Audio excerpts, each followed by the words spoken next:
Je vous propose à tous, aux participants, aux intervenants, de commencer. Donc, bonjour à tous.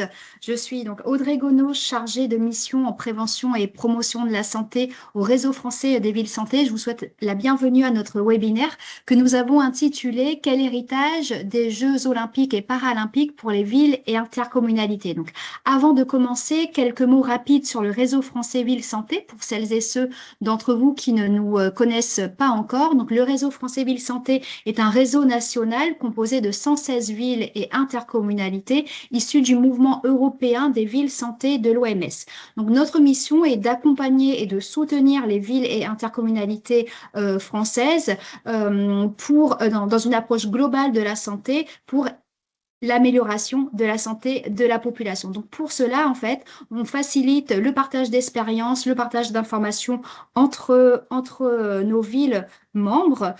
Je ne vais pas m'étendre davantage sur le réseau. Nous avons un site internet assez étoffé où vous pourrez retrouver toutes les informations relatives à notre association et à nos activités. Donc, le webinaire que nous vous proposons aujourd'hui s'inscrit dans une année riche en événements pour l'activité physique et sportive, promue comme grande cause nationale 2024. D'ailleurs, en mai 2024, le réseau avait organisé ses rencontres nationales sur la thématique activité physique et sportive dans l'espace public, rencontres qui ont eu lieu à Bordeaux, suite auxquelles nous avons publié un plaidoyer qui s'intitule Faciliter et promouvoir durablement les activités physiques et sportives, un choix de société pour la santé et le bien-être de la population. Donc, plaidoyer que je vous invite à consulter et à relayer largement. Je pense que mes collègues vont s'occuper de mettre dans le chat le lien vers ce document qui a été co-rédigé avec nos villes membres suite à ces rencontres. Aujourd'hui, notre objectif sera d'interroger plus spécifiquement les retombées des JOP à l'échelon local pour les villes et intercommunalités et d'interroger, de nourrir les réflexions finalement sur la durabilité des actions engagées dans le cadre de cet événement majeur en fait qui a eu lieu cette année. Donc pour cela, j'ai invité et je remercie d'ailleurs l'ensemble de nos intervenants que je vais présenter, mais qui se présenteront également lors de leur prise de parole. Nous avons Madame Sylvie Justom qui est élue pour le réseau français Ville Santé, également adjointe au maire chargée de la santé, de la sécurité sanitaire et des risques majeurs de la ville de Bordeaux, également conseillère municipale, qui introduira juste après moi notre webinaire et qui interviendra pour la ville de Bordeaux lors de la table ronde. Nous avons normalement Monsieur Christophe Lepetit, je pense, qui a dû se connecter dans les minutes précédentes, donc responsable des études économiques au Centre de droit et d'économie du sport, qui nous présentera l'évaluation du dispositif des 30 minutes d'activité physique à l'école, évaluation qui a eu lieu à l'académie sur l'académie de Créteil. Nous accueillons également le professeur Anne Villemain, professeur des universités à l'Université Côte d'Azur et présidente de la Société française de santé publique, qui nous proposera une analyse de l'impact des grands événements sportifs sur la pratique d'activité physique de la population. Et enfin, en fin de webinaire, nous accueillons 4 de nos villes santé. La ville de Bordeaux représentée par Madame Justom, la ville de Limoges représentée par Monsieur Philippe Bradon, directeur des sports, la ville de Marseille donc représentée par Monsieur Jacques Fabre, directeur adjoint à la direction des sports, et Madame Perrine Roux, responsable de la maison sport santé, et la ville de Paris représentée par Boris Vassot, chef de projet héritage des JO, et Caroline Isambert, chef de service prévention de la santé et réduction des risques. Donc chacun, à tour de rôle, vous interviendrez sur les actions entreprises dans vos villes dans le cadre des JOP et comment vous envisagez ou pas de transformer ces initiatives en un héritage durable. Avant de laisser la parole à l'ensemble de nos intervenants et pour finir mon propos, quelques rappels sur logistique. Donc, nous utilisons le mode webinaire. Donc, vous n'avez pas, vos caméras et vos micros sont désactivés, mais nous vous invitons tout de même à partager, à intervenir, à interagir dans le chat pour poser vos questions aux intervenants ou nous partager diverses informations. Mes collègues et moi-même, nous ferons la synthèse pour poser les questions aux intervenants. Je laisse maintenant, et mon propos se finit là-dessus, la parole à Madame Justom pour le propos pour le réseau. Et je vous souhaite à tous une bonne écoute et à tout à l'heure. Merci. Madame Justom, je vous laisse la parole. Oui, merci beaucoup. Bonjour à toutes et à tous. Je voudrais commencer par remercier le réseau, bien sûr, qui est une grande force pour chacune de nos villes et intercommunalités dans la réflexion, mais surtout dans l'action et dans le plaidoyer. Et merci donc d'avoir choisi Bordeaux parmi vos témoins et aussi pour moi-même pour cette introduction qui est un petit peu dans la logique de 2024. Le colloque national du réseau français des villes santé s'est tenu à Bordeaux et sur le thème très lié à 2024 et au GOP, puisque c'était l'activité physique et sportive et la santé, accessibilité, équité et santé.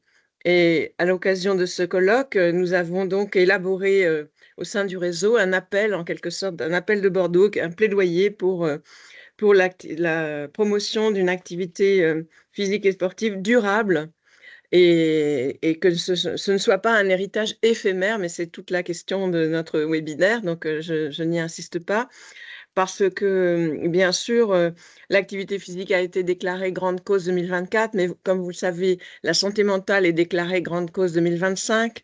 Auparavant, on avait des grandes causes cancer et voilà, on peut craindre qu'une grande cause en chasse une autre. Et il nous appartient donc de porter, de continuer à défendre et à porter l'intérêt majeur pour la santé de cette activité physique au quotidien, telle qu'elle peut être favorisée et organisée au sein des villes que nous représentons cet après-midi. Donc, je ne voudrais pas être plus longue parce que j'interviendrai à nouveau tout à l'heure en tant que témoin dans la table ronde. Mais l'enjeu de ce webinaire, je crois, est clair pour tout le monde et pour toutes les villes membres. Et encore une fois, l'appui du réseau nous est extrêmement utile. Moi, je suis vraiment ravie d'être entrée au conseil d'administration du réseau en 2021 et au bureau cette année en 2024. C'est une force à la fois par nos échanges de pratiques, mais aussi par notre positionnement grâce au réseau au sein de nos équipes municipales respectives et enfin et surtout par le plaidoyer, les tribunes que nous pouvons porter ensemble grâce à cette force du réseau. Donc je ne serai pas plus longue, je vais céder la parole pour la conférence d'Anne Villemin et la présentation du rapport de Christophe Lepetit. Et puis ensuite, nous aurons un temps d'échange de pratiques et de présentation de nos actions dans nos villes. Merci beaucoup. Merci, Madame Justom, pour ces propos. Donc, vous avez très bien résumé les choses. Donc, sans plus attendre, donc, nous allons commencer par Monsieur Le Petit, ce qui sera suivi effectivement de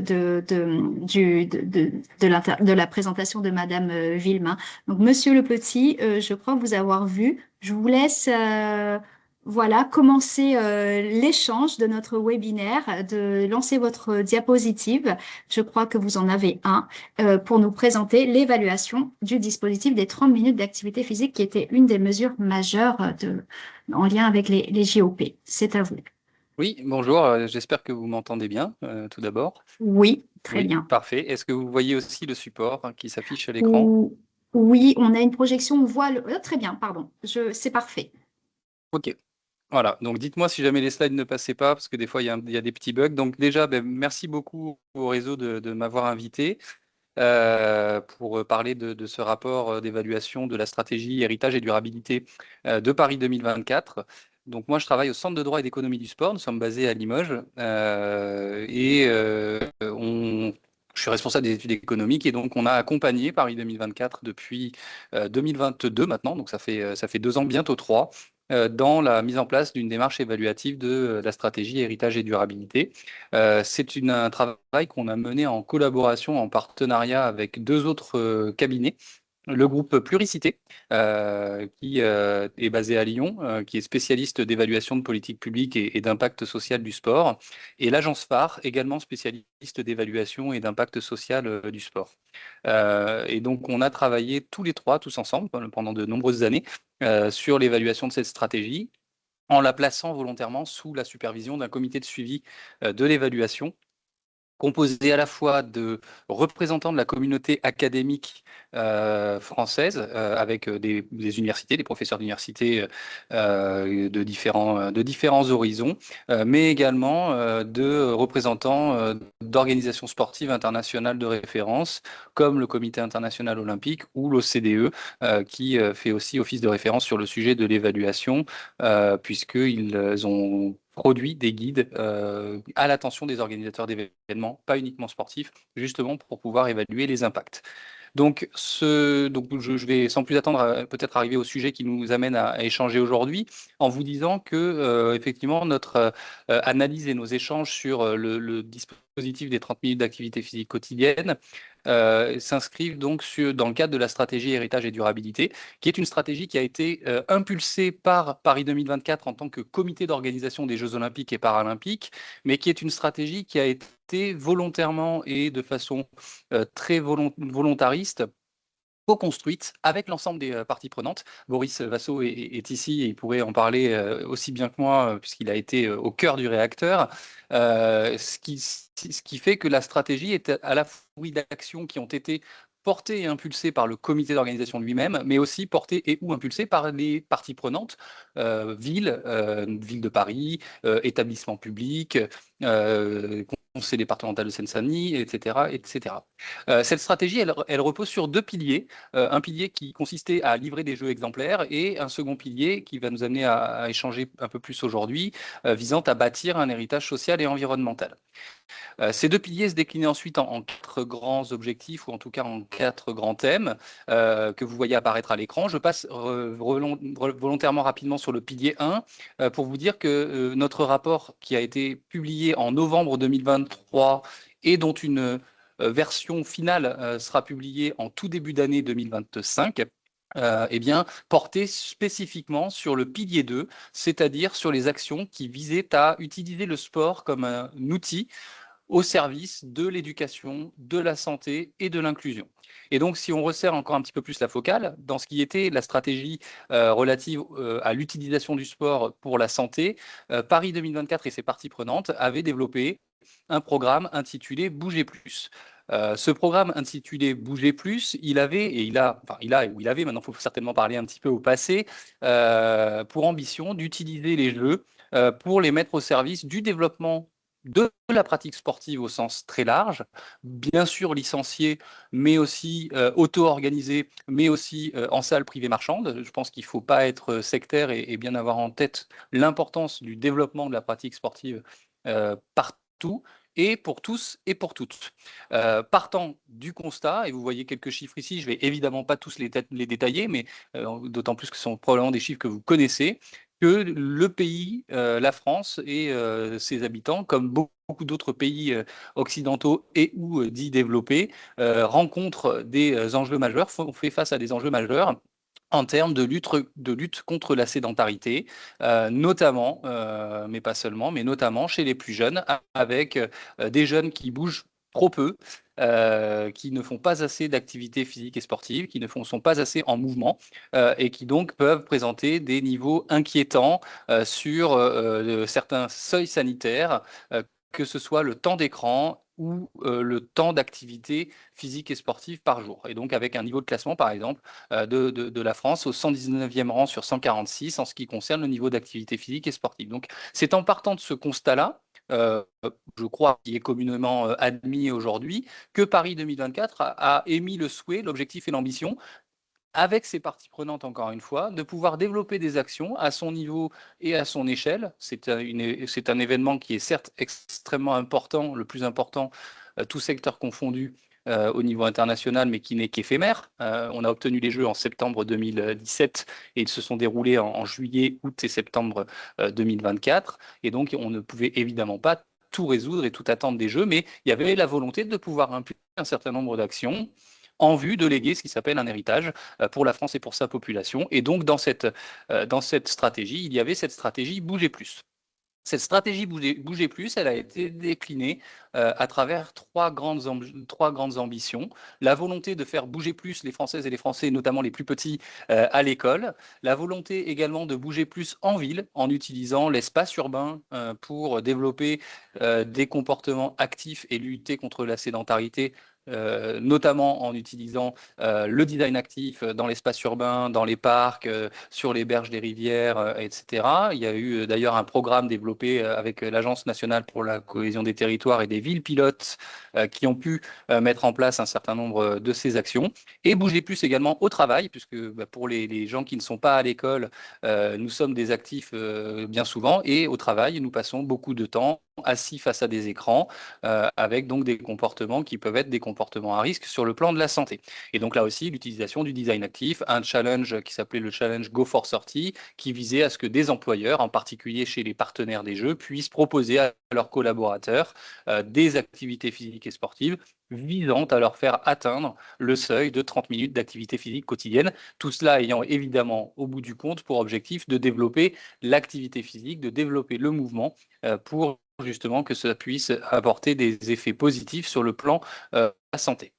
Et donc effectivement, je vais limiter le propos puisque je n'ai que 15 minutes, je crois, au sujet donc du dispositif des 30 minutes d'activité physique quotidienne, qui est un dispositif clé qui a été développé et impulsé dans le cadre des Jeux olympiques et paralympiques de Paris 2024. Donc, ce dispositif, alors il a beaucoup fait parler, il fait encore beaucoup parler. Il y a d'ailleurs un rapport sénatorial qui est sorti il y a quelques jours sur le sujet. Peut-être parce que ces objectifs ont été soit mal définis, soit mal compris, soit mal accompagnés.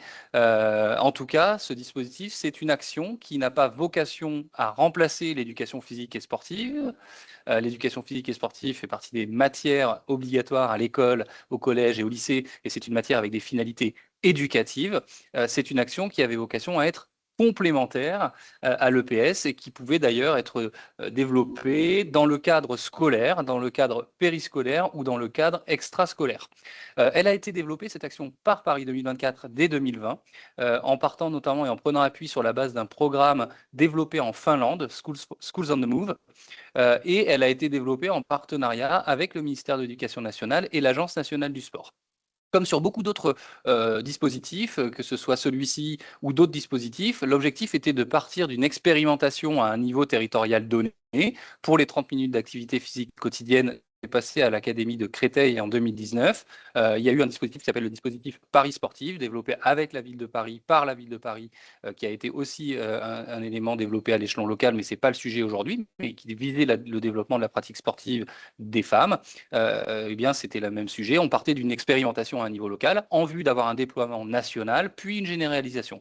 Ça a été suivi pour les 30 minutes d'activité physique quotidienne avec un déploiement national dans le cadre d'un appel à manifestation d'intérêt en 2020 qui a permis d'embarquer 10 000 écoles, puis une généralisation qui est intervenue rapidement à la suite donc d'un discours et d'une annonce du président de la République en 2022. Et c'est peut-être d'ailleurs ce qui explique une partie des difficultés autour du dispositif, on pourra revenir dessus, c'est qu'effectivement, peut-être que les acteurs n'étaient pas tout à fait prêts à cette généralisation, mais quand le président de la République annonce la généralisation pour la rentrée scolaire 2022, donc pour septembre 2022, eh bien l'administration doit suivre, et donc le dispositif a été généralisé, et donc doit aujourd'hui, en théorie, s'appliquer dans l'ensemble des écoles françaises.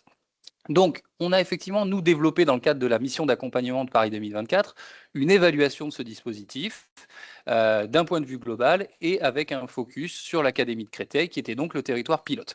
Pour ce qui est de l'évaluation un peu globale et des éléments généraux, on a eu sur ce dispositif, entre 2021 et 2024, plus de 8 millions d'euros qui ont été investis par les partenaires du programme, dont effectivement 2 millions d'euros par Paris 2024, une partie par l'État français et l'Agence nationale du sport, en particulier pour doter les écoles de kits sportifs. Toutes les écoles devaient être dotées de kits sportifs qui visaient à accompagner la mise en œuvre du programme au niveau des professeurs des écoles en fournissant des chasubles, des plots, etc., du matériel qui permettent la mise en œuvre du programme. La mise en œuvre, justement, donc en théorie, aujourd'hui, elle est censée s'appliquer dans toutes les écoles, donc 36 250. C'est en tout cas voilà, une mesure de généralisation, ça doit s'appliquer comme ça. Dans la pratique, il semblerait que ça ne soit pas tout à fait le cas. Le rapport sénatorial qui a été publié il y a quelques semaines indique que seuls 42% auraient mis en place ce dispositif.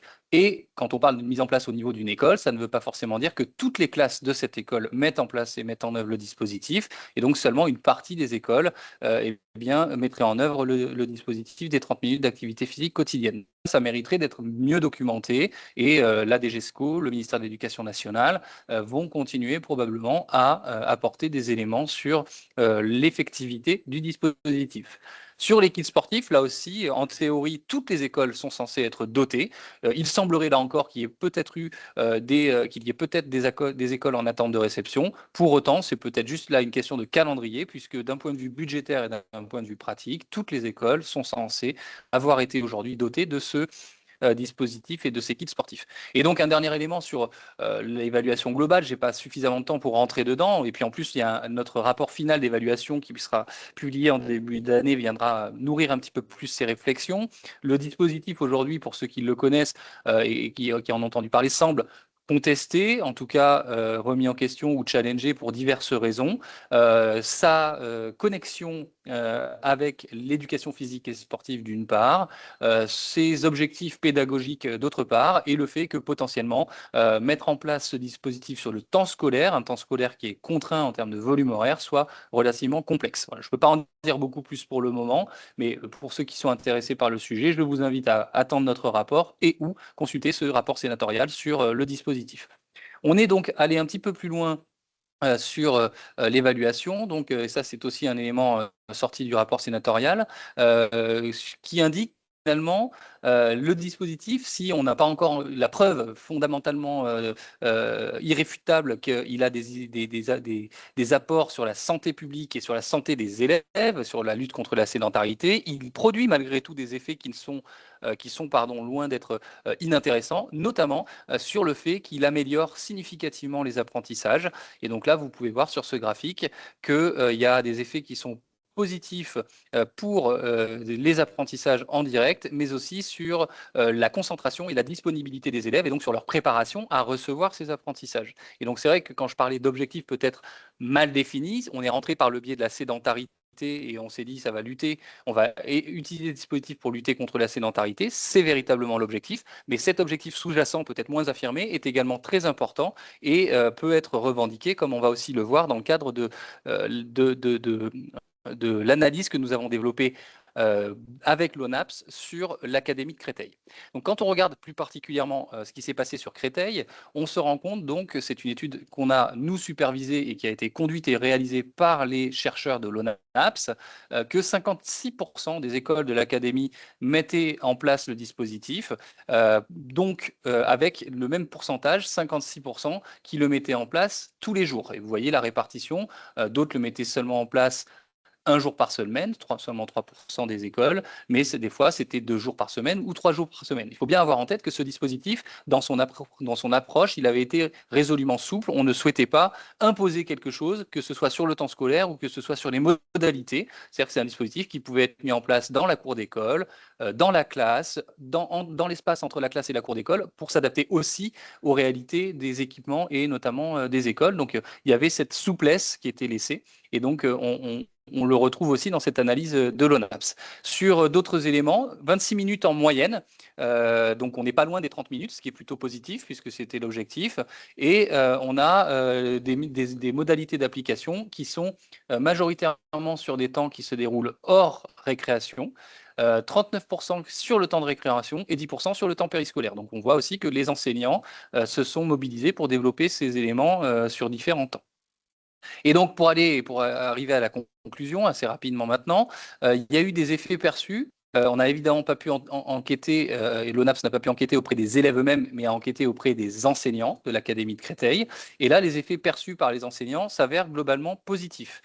Quand on regarde ce graphique qui n'est pas forcément très lisible, et on voit que dans les réponses qui ont été formulées, 91% des enseignants avaient l'impression et estimé que le dispositif permettait comme il était mis en œuvre, de réduire la sédentarité des élèves, 94% qu'ils contribuaient à améliorer leur bien-être, et élément important, comme je l'indiquais juste à l'instant, 79% qu'ils permettaient d'améliorer le climat de classe. Et c'est vrai que ça, c'est un élément qui était peut-être moins affirmé au départ, mais qui est très positif, c'est que finalement, par ce dispositif, les élèves sont davantage prêts à recevoir les enseignements, y compris les enseignements des matières dites dures ou des enseignements fondamentaux. Et donc, c'est vrai que c'est un élément important et intéressant du dispositif qui ressort aussi donc, de cette enquête que nous avions fait avec l'ONAPS sur l'Académie de Créteil. Et c'est intéressant parce que ce que les enseignants appellent le temps de régulation de la classe, c'est-à-dire le temps passé à faire un peu la police pour avoir le silence ou pour faire en sorte que les enfants soient prêts à recevoir les enseignements, les enseignants qui avaient mis en place ce dispositif à Créteil indiquaient que ce temps de régulation était significativement réduit grâce au dispositif. Au niveau des éléments un peu plus négatifs, on a eu effectivement une application réussie, mais on a aussi interrogé les écoles et les enseignants sur les freins au déploiement du dispositif ou sur les raisons d'arrêt ou de non mise en place du dispositif. Et donc, ce qui ressort principalement à ce niveau-là, c'est que c'est essentiellement 3 éléments principaux. Un manque de temps, voilà, je le disais tout à l'heure. Sur le temps scolaire, c'est 24 heures dans la semaine à faire pour tout faire passer, avec une priorité très affirmée sur les enseignements dits fondamentaux. Donc, effectivement, mettre en place 30 minutes sur 24 heures, eh bien, ce n'est pas forcément toujours très évident. Un manque de moyens également, tant sur le frein que sur les raisons de l'arrêt ou de la non mise en place. 48% d'un côté, 44% de l'autre. Donc, manque de moyens, notamment, je pense que l'équipe sportif était une réponse potentiellement à cela, mais il pouvait aussi y avoir un élément sur les bâtiments et les espaces. Et puis, troisième élément très important, un manque de formation. Et ça, c'est un élément aussi important de prendre en considération cet aspect-là des choses.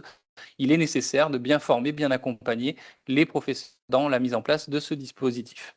Voilà, si vous êtes intéressé, j'en finis là, mais pour aller un peu plus loin, le rapport de 2023 est disponible en ligne sur notre site internet www.cds.fr dans la partie études, et vous avez ici l'URL et je répondrai avec plaisir à des questions s'il y en a. Eh bien, merci beaucoup, Monsieur Le Petit, d'avoir fait ce tour d'horizon assez rapide, mais qui donne déjà à voir concernant l'évaluation de ce dispositif qui concerne beaucoup d'écoles sur le territoire. Je vois, il y a une question qui est arrivée dans le chat. Vous avez parlé, donc on a eu des retours des enseignants de l'équipe pédagogique. Pas des élèves, il me semble. Est-ce que les familles ont été interrogées? C'est la question qui nous est posée. Est-ce qu'elles ont été interrogées dans la construction du dispositif, après le dispositif, dans votre évaluation peut-être? Alors, non pas dans notre évaluation, on est passé avec l'Académie de Créteil et donc s'est posé la question de savoir qui nous pouvions interroger. Dans l'idéal, il aurait fallu pouvoir aller interroger les élèves et ou leurs familles, ce qui était relativement complexe à mettre en œuvre dans le temps qui nous était imparti. Et donc, nous en sommes restés dans l'évaluation, hein, j'entends bien, à une interrogation au niveau des enseignants eux-mêmes et des chefs d'établissement pour nourrir cette partie-là. C'est évident qu'il faudrait descendre d'un cran pour aller au niveau des élèves et ou de leurs familles, tout comme il faudrait pouvoir suivre des cohortes et peut-être des groupes témoins entre une classe qui met en œuvre le dispositif et une classe qui ne le met pas en œuvre pour voir comment évoluent les enfants qui effectuent ce dispositif dans le temps. Est-ce que leurs fondamentaux et alors mes termes sont peut-être un peu impropres et je m'en excuse, mais est-ce que leurs caractéristiques voilà, d'obésité, de poids, de forme, au sens très large de bien-être, s'améliorent grâce au dispositif ou pas? Est-ce qu'une classe qui le met en œuvre, eh bien, il y a des meilleurs résultats qu'une classe qui ne le met pas en œuvre? Et puis au-delà de ça, j'en ai beaucoup parlé dans la présentation, pouvoir aussi savoir si ce qui est ressorti ici, c'est-à-dire l'amélioration de ce climat de classe et de ce temps de régulation qui permettent d'avoir un climat favorable aux apprentissages, se vérifie bien. Et donc c'est vrai que ça fait partie des éléments à documenter qu'il faudra probablement développer dans toute action qui est mise en place, que ce soit dans le sport ou ailleurs. Il ne faut jamais négliger ce temps de l'évaluation, puisque l'évaluation permet de corriger éventuellement des choses, de les repositionner ou de les abandonner si d'aventure les effets ne sont pas du tout observés. Donc il faudra probablement que l'État, le ministère de l'Éducation nationale et la DGESCO, effectivement, développent l'évaluation du dispositif. Très bien. Je sais que vous êtes contraint par le temps. Je peux me permettre Oui, une bien sûr, deuxième allez. question, bien J'ai sûr, encore. qui Oui, est bien sûr. arrivée dans le chat. Donc, vous parlez de sédentarité des 11-17 ans et pourtant, parlez beaucoup des écoles. Cela intègre-t-il les collèges et lycées qui accueillent cette tranche d'âge? Oui, alors j'ai fait une sélection volontaire et peut-être malheureuse de chiffres. Effectivement, les écoles, c'est 6-11 ans. L'objectif du dispositif, il est bien centré sur les écoles, donc sur les 6-11 ans. Il y a un dispositif spécifique qui avait été mis en place dans les collèges pour avoir 2 heures de plus d'éducation physique et sportive au collège. Bon, ce dispositif vient d'être annoncé non pas abandonné, mais repositionné, c'est-à-dire recentré sur les territoires prioritaires qui sont les territoires dans lesquels il y a le plus d'inaccessibilité à la pratique sportive.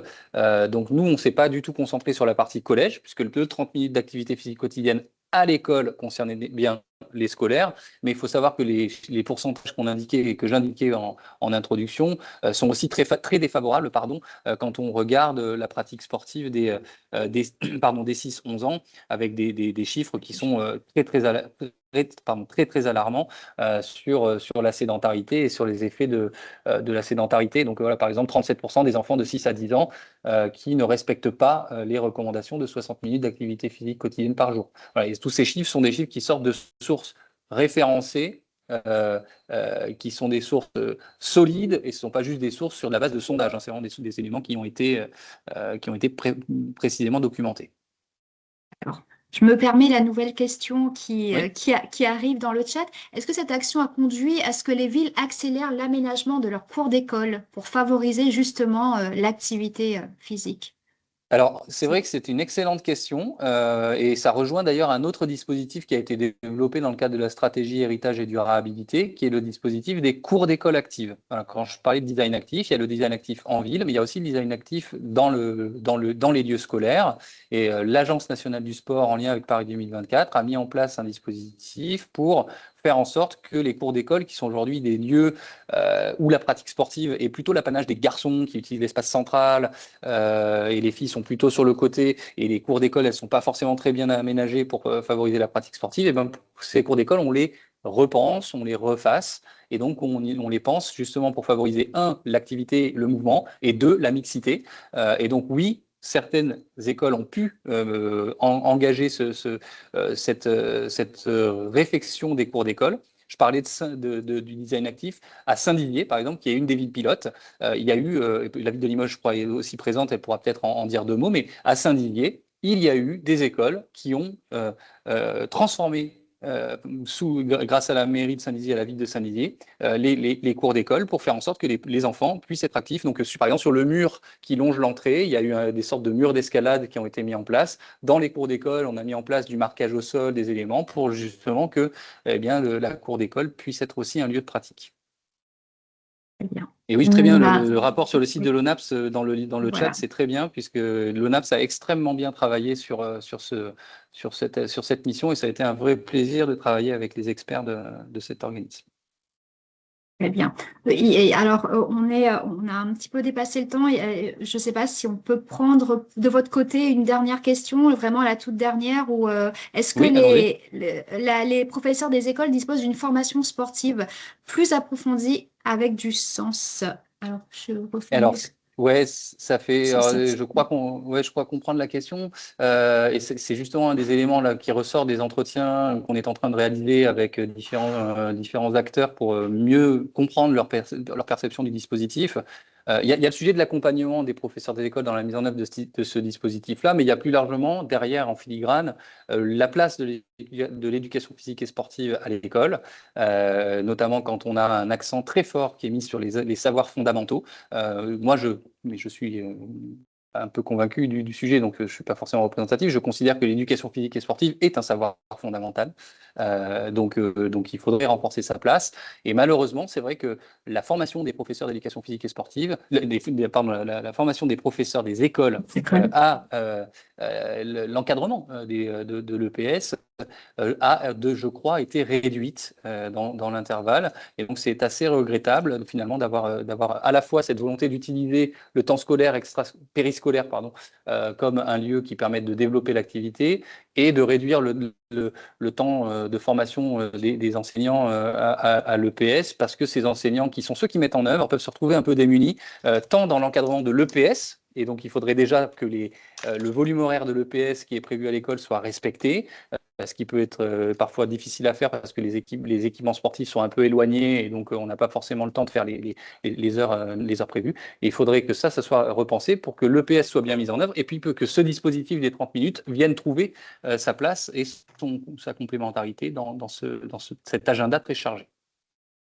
Eh bien, bah écoutez, merci beaucoup pour toutes ces informations. Et puis, on attendra le rapport final, si j'ai bien compris, en début d'année 2025 pour en savoir plus là-dessus. Merci encore pour Merci votre beaucoup. intervention, Monsieur Le Petit. Maintenant, je ne coupe pas mon micro.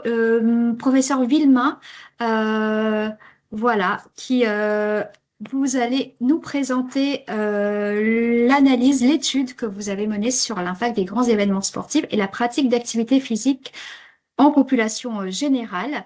Je vous laisse la parole. Est-ce que vous voyez bien mon écran? C'est très bien. Je vous remercie. Merci pour cette invitation à présenter ces travaux. Donc, je vais simplement commencer par dire qu'avant avant 2007, hein, il y avait peu mention de l'activité physique dans dans les documents, notamment pré-Jeux olympiques. Quand on parle de méga événements, grands événements, on se centre souvent sur les Jeux olympiques, et même s'il n'y a pas que les Jeux olympiques. Mais on a bien vu, avant 2017, il y avait très peu de documents dans lesquels il y avait une mention de l'activité physique, mais à la suite, on a effectivement vu dans la plupart de ces documents des objectifs en matière d'activité physique ou de participation sportive de la population. Donc ça, c'est un premier point. Et je voulais également voilà, rappeler quelques éléments qui avaient été notamment rappelés dans une publication d'Adrienne Baumann qui a largement travaillé sur ce sujet pour dire que effectivement, on reconnaît le fait que ces événements sportifs sont une belle occasion de promouvoir l'activité physique auprès de l'ensemble de la population haute, et c'est un slogan qui est largement utilisé par les politiques pour aussi argumenter en faveur de l'organisation de ces événements. Il y a des co-bénéfices associés qui sont également mis en avant. L'héritage des Jeux est effectivement une préoccupation majeure, d'autant plus aujourd'hui avec cette connotation sur l'intérêt pour la pratique de la population et la volonté de faire une nation sportive. Il est également indéniable qu'il y a un intérêt de la population pour le sport et l'activité physique qui est stimulé par ces grands événements, même si cet engouement ne se traduit pas forcément par une pratique concrète. Et ce qui a pu être observé hein, jusqu'à presque aujourd'hui, c'est que la prévalence de la participation immédiatement avant ou après les Jeux olympiques n'a pas vraiment changé depuis 1996. Il y a eu pas mal d'études sur des données diverses dans différents pays à l'échelle mondiale voilà, qui nous permettent de montrer le fait qu'il y avait une faible variation de la prévalence de la participation. Voilà, donc aujourd'hui, on pense que jusqu'à aujourd'hui, il n'y a pas forcément, on n'a pas forcément, s'il y a un plan mondial de promotion de l'activité physique qui met en avant les bénéfices associés et qui vise à accroître le niveau d'activité physique pour avoir des effets bénéfiques sur la santé, ben, on se dit que pour l'instant, ces méga événements qui représentent des occasions possibles d'être leviers pour la pratique, ben, finalement, n'ont pas forcément concrétisé tout à fait cet objectif d'améliorer la santé à l'échelle mondiale. Alors, nous, on s'est intéressé, on a souhaité simplement mettre à jour hein, des revues de littérature qui existaient déjà dans des publications, et on s'est dit, voilà, il y a beaucoup de... Politiquement, on nous dit qu'il faut utiliser l'effet de ruissellement du sport d'élite pour légitimer finalement de dépenser de l'argent public pour organiser des grands événements. Et voilà, on met en avant très souvent cet aspect euh, d'attractivité de ces événements en termes d'augmentation de la pratique. Et cet effet de ruissellement, en fait, il comprend trois mécanismes. Hein. Il comprend le fait d'accueillir des événements sportifs avec tous les effets démonstration ou effets festifs que ça engendre. Il comprend le fait que le sport peut jouer on a des sportifs qui peuvent jouer le modèle vis-à-vis de la population, montrer l'exemple. Et puis, on a aussi, dans cet effet de ruissellement, le fait d'avoir des médailles qui pourraient aussi être une possibilité d'être associées à une augmentation du niveau de pratique dans la population.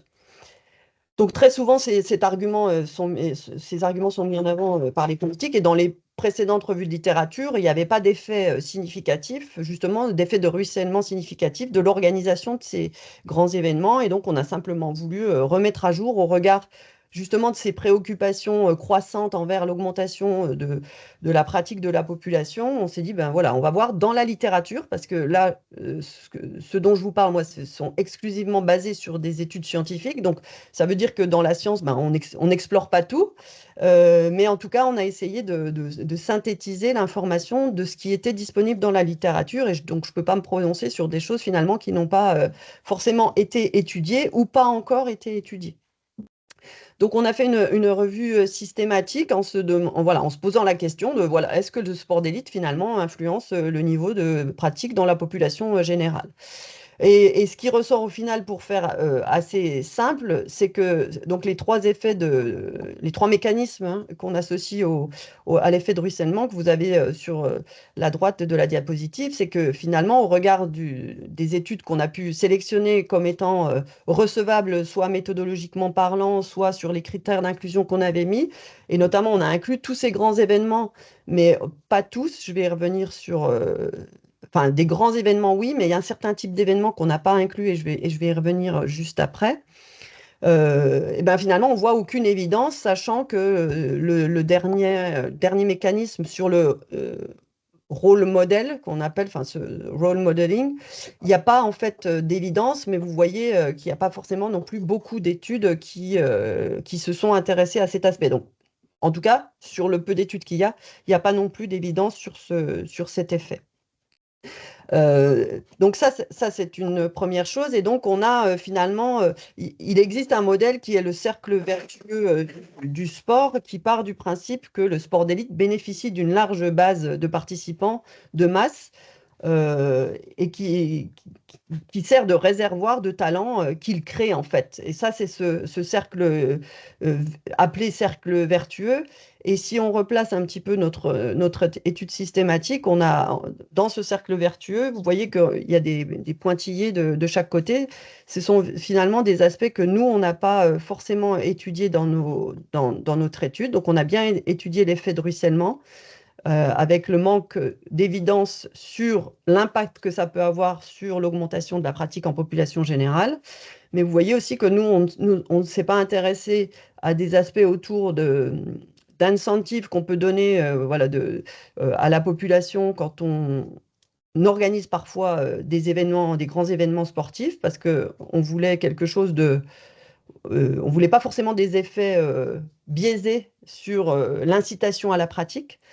On n'a pas non plus pris en compte si vous prenez un marathon, par exemple, qui est organisé et qui potentiellement peut servir aussi de levier à une participation sportive. Donc ça, on ne l'avait pas pris en compte, et on n'a pas pris en compte les politiques de promotion de l'activité physique qui étaient associées à ces événements. Donc on s'est vraiment centré sur des études qui avaient un critère de jugement sur le niveau la participation sportive dans type Jeux olympiques, Coupe du Monde, Jeux du Commonwealth, des choses comme ça.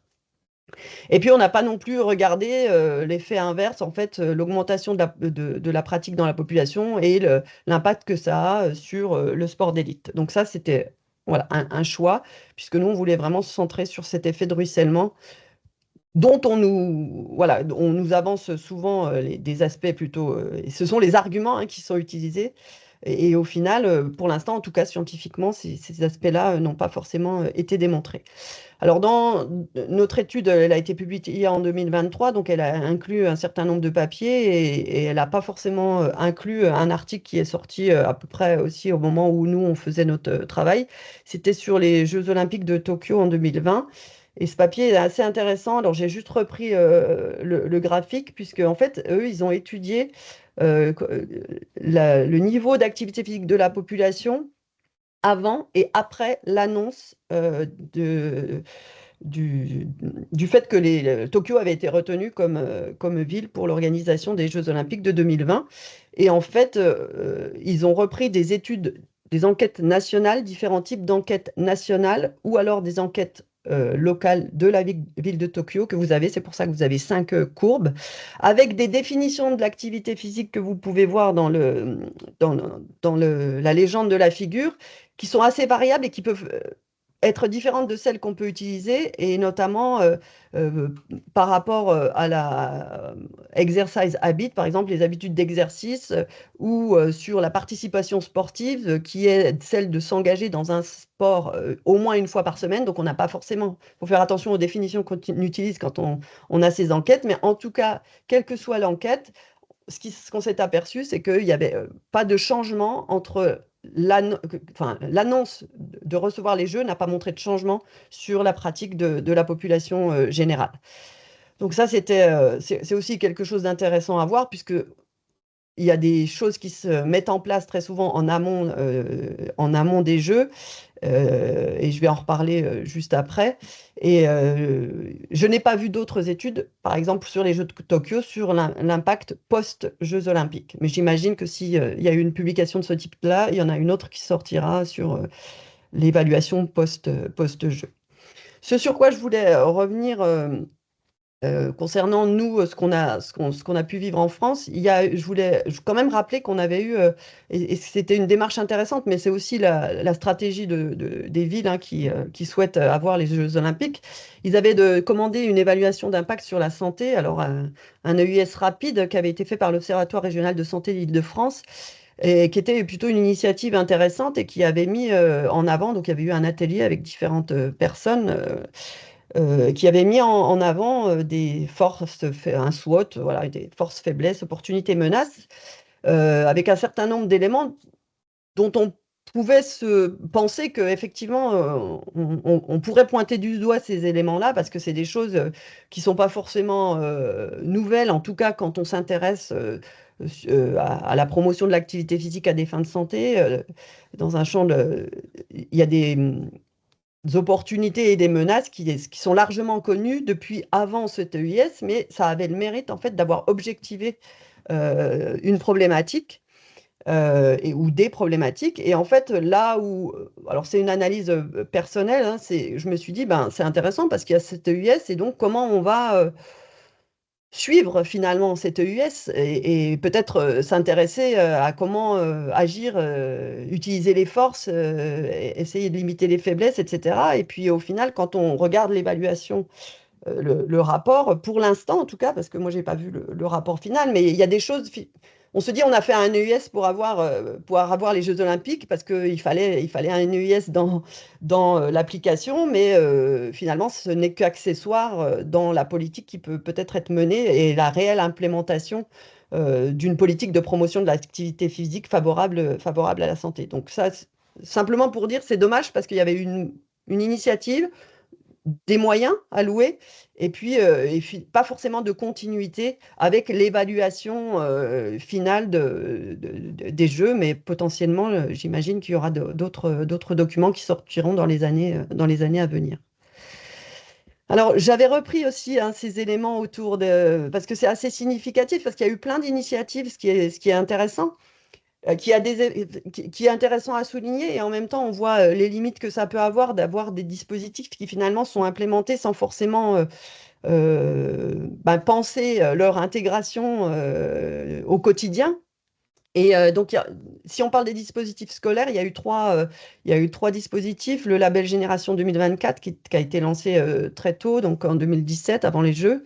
Les 30 minutes dont Christophe Lepetit a parlé, qui ont été généralisées en 2022. Puis les 2 heures de sport en plus au collège, effectivement, qui avaient été décidées, et qui finalement voient un petit coup de frein dans leur déploiement.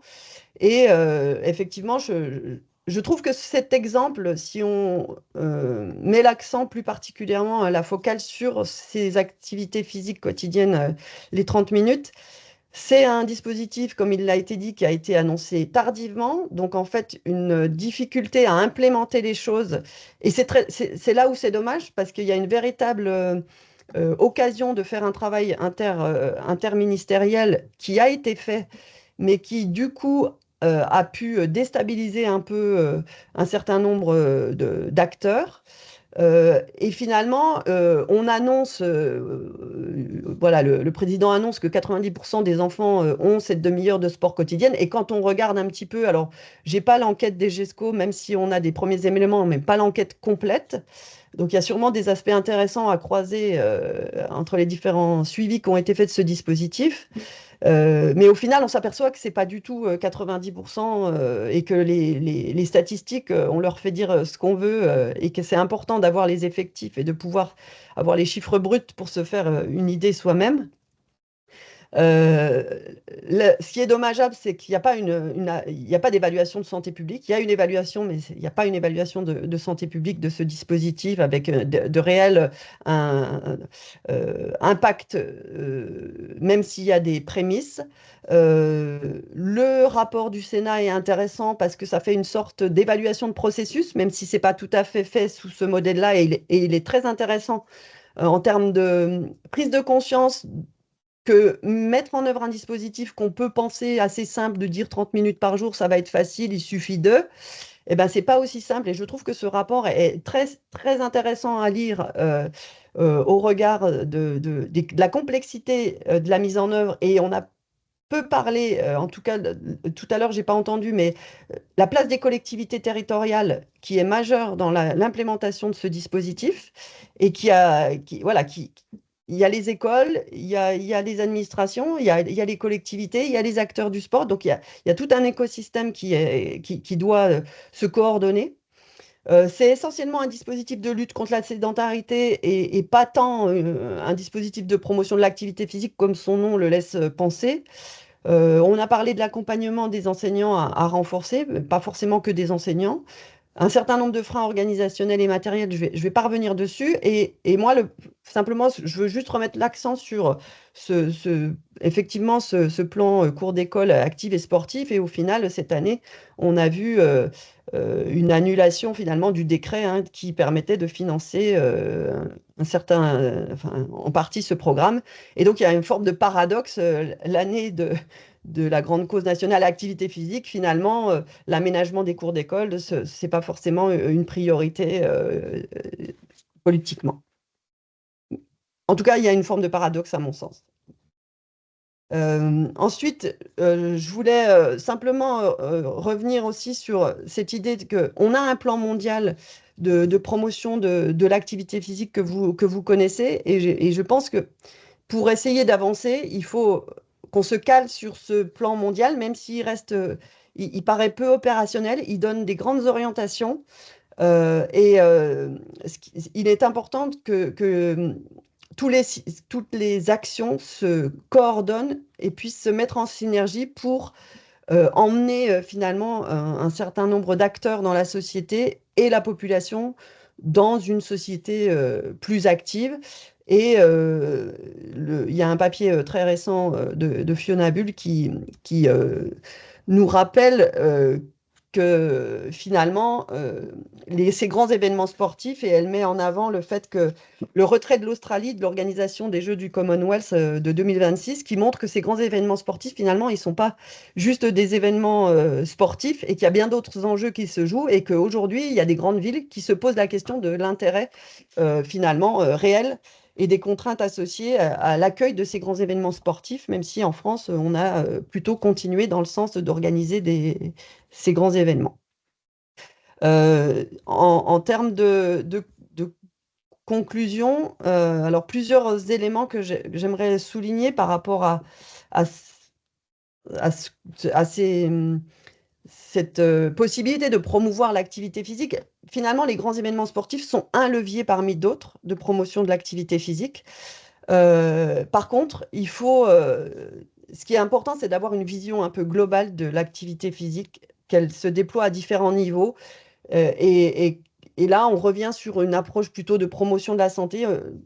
et on se dit, voilà, il y a une approche socio-écologique, il y a différents niveaux, et très souvent, on a tendance à observer finalement l'activité physique sous un angle particulier, et la mise en œuvre des 30 minutes à l'école, typiquement, on voit qu'on n'a pas regardé à toutes les échelles et comment on pouvait articuler et mettre en œuvre ce dispositif où il y a eu beaucoup d'outils déployés il y a vraiment un certain nombre, enfin, on retrouve sur le site du ministère, c'est vraiment plutôt intéressant, mais c'est dommage parce que voilà, ça peut décourager, ça peut montrer un dysfonctionnement alors qu'en fait on a tout pour bien faire.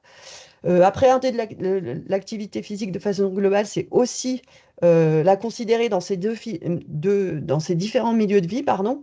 Et là, on met en avant une approche par milieu de vie qui est largement déployée en promotion de la santé. Il faut qu'on pense à bien souligner les co-bénéfices associés à l'activité physique, parce que l'activité physique, elle a des effets sur la santé, certes, mais pas que. Il y a bien d'autres aspects. L'activité physique, c'est quelque chose de transversal, et il y a des effets sur l'environnement, il y a des effets sur le système, sur l'éducation, il y a des effets sur l'aménagement urbain. Il faut vraiment mettre en avant ces différents effets, et c'est vraiment un levier, pas uniquement pour la santé. Il y a des effets directs et il y a des effets indirects sur la santé en soutenant l'activité physique. Euh, le développement de l'approche intersectorielle, alors l'activité physique c'est transversal, donc ça rejoint ce développement de l'approche intersectorielle, et tout comme on fait de la santé, ou on aimerait faire de la santé dans toutes les politiques, eh ben, on aimerait bien aussi faire de l'activité physique dans toutes les politiques. C'est un levier positif intéressant politiquement aussi. Le problème, c'est que finalement, chacun y va de sa politique et de son dispositif, et qu'on a beaucoup de choses en France à différents niveaux, et qu'on n'a pas forcément toujours des politiques qui sont coordonnées. Il y a des initiatives, mais c'est plus compliqué de coordonner les politiques. On ne voit pas toujours les politiques nationales implémentées au niveau local, ou on ne voit pas non plus toujours les belles initiatives locales reprises pour essayer d'en faire un cadre national. Et il y a une multiplicité de politiques et de dispositifs qui parfois peuvent être en concurrence. Et voilà, si on pouvait essayer de partager et de coordonner, ce serait aussi intéressant. Assurer la mise en œuvre des politiques et de leur évaluation, parce que parfois il y a des politiques, mais finalement elles ne sont pas forcément mises en œuvre, ou il y a des cadres législatifs, mais il n'y a pas forcément une application, il n'y a pas forcément de suivi, il n'y a pas forcément d'évaluation, et là on rejoint un problème d'allocation de moyens et probablement de priorisation des moyens. On peut aussi se questionner sur la disponibilité et la qualité des données. L'Australie est un des pays où il y avait le plus de données disponibles d'enquête nationale. On peut se poser la question de la disponibilité des données si on souhaite faire un suivi en France des choses. Les enquêtes de surveillance, il n'y en a pas tant que ça. Des collectes automatisées, une disponibilité massive de données finalement comparables qui permettent d'assurer un suivi, c'est pas si évident. Et puis, s'appuyer aussi sur les expériences passées, et c'est ce que dit Fiona Bull dans son papier d'opinion. Si les pays qui vont accueillir les grands événements sportifs ne s'appuient pas sur les expériences passées, on ne tirera pas profit de ces grands événements pour promouvoir l'activité physique. Et jusque-là, malheureusement, on a eu des éléments scientifiquement démontrés qui n'ont pas forcément été pris en compte par les politiques, pour différentes raisons. Et donc là, simplement, moi, le message, c'est de dire, arrêtons simplement d'utiliser le levier de l'activité physique pour dire qu'on va mettre en place, faire une nation sportive, puisque finalement, les intérêts sont pas là. Si vraiment on voulait faire ça, alors probablement on allouerait des moyens de manière un peu différente. Voilà, et je voulais simplement terminer pour dire que le milieu sportif est aussi un environnement qui est investi par les déterminants commerciaux de la santé, et qu'il faut être vigilant à ça, et que c'est une des prochaines préoccupations aussi en termes de santé publique. Et je m'arrêterai là. Je vous remercie. Merci beaucoup, professeur Villemain, pour cet exposé, d'avoir rappelé. Il y a beaucoup de messages importants dans votre présentation, la nécessité de coordonner, parfois un peu les paradoxes aussi entre des mesures qui sont appliquées, qui sont ensuite retirées. Il y a une question, et il y en a deux qui sont arrivées aussi juste avant le webinaire, qui ont été posées dans les formulaires d'inscription. Donc, je vais regrouper les questions pour être efficace au niveau du temps. Donc, il y a une question. Selon vous, pourquoi, alors je reprends la question, pourquoi il n'y a pas eu d'effet sur la pratique d'activité physique des Français, de la population? Alors, pour l'instant, je ne sais pas si on peut dire que ça n'en a pas eu, puisque en fait c'est assez récent. En même temps, quel dispositif d'évaluation du niveau d'activité physique de la population a été mis en place pour mesurer ça? Donc à ce jour, je sais qu'il y a des enquêtes Santé publique France, ANSES, qui sont en cours, mais ont-elles intégré cette notion-là? Donc à ce jour, je suis dans l'incapacité de dire si les Jeux Olympiques de Paris ont eu ou pas un effet. Mhm. Très bien. Et je vais regrouper donc deux questions qui débordent un petit peu le champ de votre analyse là sur cette étude en particulier. Mais comment concilier héritage et baisse de financement, tant du ministère des Sports que de l'ANS et des dotations aux collectivités? Et puis, quel héritage pour le sport santé selon vous? Par rapport aux moyens, je pense que contrairement à ce qu'on laisse penser, c'est que certes, il y a toujours besoin de moyens et je ne vais pas dire qu'il n'en faut pas, mais je pense qu'il y a des choix ou des actions qui pourraient être mises en œuvre. Et dans le champ de la promotion de la santé, je pense qu'il y a pas mal d'actions qui le démontrent. Après, c'est des choix politiques, c'est des modalités de travail, mais je pense que un travail en intersectorialité, une mutualisation des moyens, des réflexions communes sur comment faire des choses, plutôt que de travailler en silo, chacun dans son coin et parfois de se mettre en concurrence. Je ne suis pas certaine que ce soit qu'une question de moyens. Je pense qu'il y a certes des actions qui nécessitent des moyens, surtout sur les aménagements urbains ou les infrastructures sportives, mais il y a aussi des moyens si on coordonne les services pour faire différemment. Après, quel héritage pour Oui. nous? Pour le sport santé en particulier, c'était la question.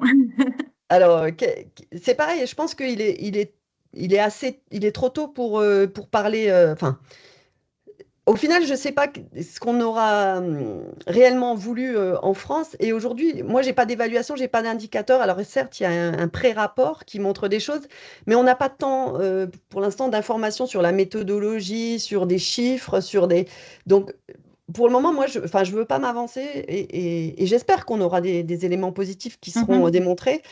Mais je sais aussi qu'on fait parler les chiffres très facilement et que tout n'est pas disponible dans les rapports. Et j'espère qu'on aura les éléments et j'espère qu'on aura un réel héritage.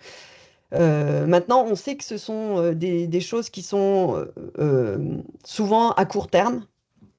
Et voilà, c'est comme quand on nous dit, mais oui, on a quand même une augmentation des licences sportives, surtout dans les sports où on a fait des médailles. Oui, ça c'est vrai, ça s'est toujours observé. Pour autant, ça redescend. Et pour autant, on ne met pas plus de moyens pour les clubs sportifs pour accompagner la population. Donc, on veut qu'elle pratique et en même temps, les organisations sportives ne sont pas forcément soutenues dans cette démarche. Donc, c'est un paradoxe français. Enfin, Oui, ça rejoint au même moment où de votre propos, il y a un commentaire justement qui dit, sachant qu'il faut du temps pour changer les comportements, que pourrait-on faire pour inciter les politiques à investir sur le long terme plutôt que des investissements sur le court terme, comment pérenniser les actions justement et les financements qui vont avec? Je pense que là, il n'y a pas de solution parce que le temps politique n'est pas le temps de la promotion de la santé. Et donc, tant qu'on n'aura pas des gens qui miseront sur le long terme et mais miseront plus du court terme pour des raisons politiques, je pense que voilà, faut pas que ça décourage. Mais je pense qu'il faut que les acteurs de terrain mettent en place les choses et sans forcément attendre les politiques. Très bien. Bah, écoutez, merci encore, professeur Villemain, pour votre exposé. Merci beaucoup. Merci à vous. On a pris un petit peu de retard sur notre programme, mais on fait au mieux. Donc, j'invite maintenant les 4 villes santé, donc la ville de Bordeaux, Marseille, Limoges et Paris à nous rejoindre. Donc, vous allez prendre la parole les uns après les autres pour voilà, nous exposer de façon libre ce qui a pu être mis en place dans vos villes dans le cadre des GOP, les retombées s'il y en a. Alors c'est vrai qu'on est à très court terme, hein, on en est bien conscient. Peut-être qu'on pourra reposer cette question dans les mois, dans les années à suivre.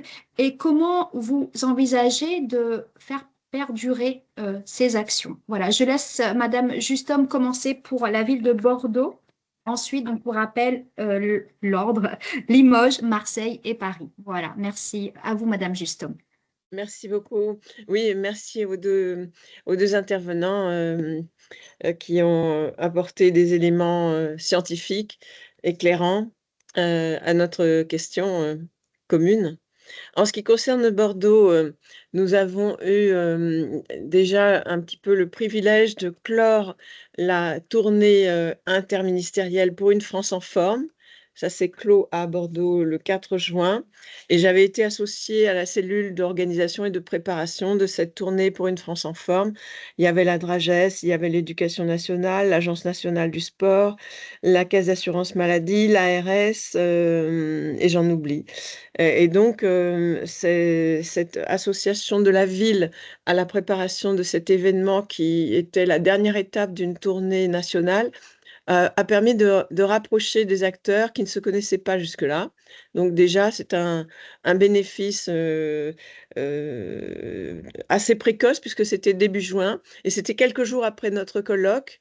Donc il y avait une dynamique et d'ailleurs, le colloque a été intégré dans les événements retenus par le collectif pour une France en forme et tous les partenaires que j'ai cités, dans ce qu'ils ont diffusé comme un programme des événements en lien avec la journée régionale Nouvelle-Aquitaine pour une France en forme. Donc notre colloque a été instrumentalisé, régionalement parlant, mais bon, pour le mieux, hein, dans une série d'événements qui découlaient finalement des JOP Paris 2024. Et après tout, faire partie de cet élan et faire connaître les divers événements, ça peut être considéré comme un levier positif. Il y en a eu d'autres, hein, il y a eu d'autres colloques et d'autres séminaires également, pas qu'à Bordeaux d'ailleurs, dans toute la région Nouvelle-Aquitaine. Et les maisons sport santé étaient également à l'honneur avec des animations prévues entre mai et septembre, donc rattachées encore une fois au JOP Paris 2024. Et le bénéfice qu'on a pu en tirer en ce qui concerne la ville, c'est cette interconnaissance et ce rapprochement des acteurs, des partenaires qui d'habitude ne travaillent pas du tout ensemble, hein. Si on pense à l'Éducation nationale, le rectorat de Bordeaux et la mutuelle, il y avait aussi la mutualité française, l'assurance maladie. Enfin, c'était vraiment des acteurs qui n'avaient pas l'habitude de travailler ensemble et qui ont à travers ce collectif de préparation de la tournée pour une France en forme, ont pu se parler et découvrir des actions qui démarraient ou qui étaient déjà d'ailleurs bien en place, mais qui n'avaient pas le rayonnement qu'on aurait pu espérer. Et ça, dans un contexte pour la ville de Bordeaux où depuis 2020, donc depuis le début du mandat, nous avons une politique extrêmement volontariste pour un environnement favorable à la santé. Donc pour améliorer la qualité de l'air, on a réduit beaucoup la circulation autour de Bordeaux, dans Bordeaux. On a piétonnisé énormément de secteurs. On a maintenant le secteur piétonnier, je crois, le plus grand d'Europe, où on l'aura en tout cas au 1er janvier 2025. Et on a également des rues aux enfants, des rues piétonnes hein, autour des écoles qui se sont multipliées. On en a une 60aine aujourd'hui. Et c'était déjà le cas, en fait, au moment des JOP. Hein. On avait également beaucoup travaillé pour les pistes cyclables et la continuité des pistes cyclables, grâce à quoi on a pu améliorer la qualité de l'air de 30%. Sauf que l'été 2022, avec les méga-feux en Gironde, on a perdu cette amélioration de la qualité de l'air, puisque Bordeaux a été sous le nuage, en quelque sorte, de particules à cause des feux. Mais en tout cas, si on fait abstraction de ces feux, on a beaucoup amélioré la qualité de l'air et on a encouragé la circulation à pied, à vélo, ce qui participe bien sûr à l'activité physique. Donc les mobilités actives étaient déjà fortement encouragées depuis le début du mandat. Et également la végétalisation des cours d'école, puisque nous avons lancé dès 2020 un programme systématique. Toutes nos cours d'école sont dans un programme de végétalisation et nous aurons tout végétalisé en 2030, je crois, enfin sur 10 ans. tout sera végétalisé et effectivement, les enseignants nous en parlent très souvent. Il y a un bénéfice de disponibilité à l'apprentissage parce que les temps de récréation sont plus épanouissants et les activités sont diverses avec des rythmes divers, non genrés, plutôt actives et mobiles, mais pas forcément le foot au milieu de la cour, quoi. Je voulais également dire, parmi les éléments, qui ont pu se déployer grâce finalement à l'événement national JOP, il y a le design actif. Ça, c'est quelque chose à quoi je tenais beaucoup et effectivement, il a été déployé, l'été dernier, donc tout l'été, sur les quais de Bordeaux, c'est-à-dire vraiment l'endroit où les gens viennent se promener ou faire, du jogging et il a eu beaucoup de succès. J'aurais aimé qu'il se pérennise, mais la direction des sports de la métropole n'a pas souhaité le pérenniser. Voilà, donc ça aussi, il y a une amorce et notamment il y a, un travail, transversal qui a pu quand même avancer et c'est grâce aussi au colloque, bien sûr, un travail transversal entre les directions générales, les services, les élus, qui n'avaient pas, encore une fois, l'habitude de beaucoup travailler ensemble.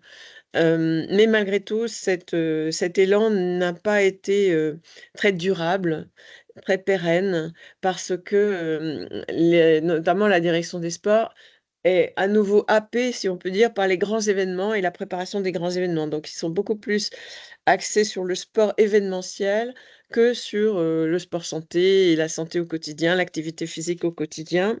Et ça, on en avait largement parlé pendant le colloque et un autre élément très positif, qui a pu se faire grâce à l'année 2024, à cette focalisation sur la grande cause, nationale, sport et activité physique, c'est la maison sport santé.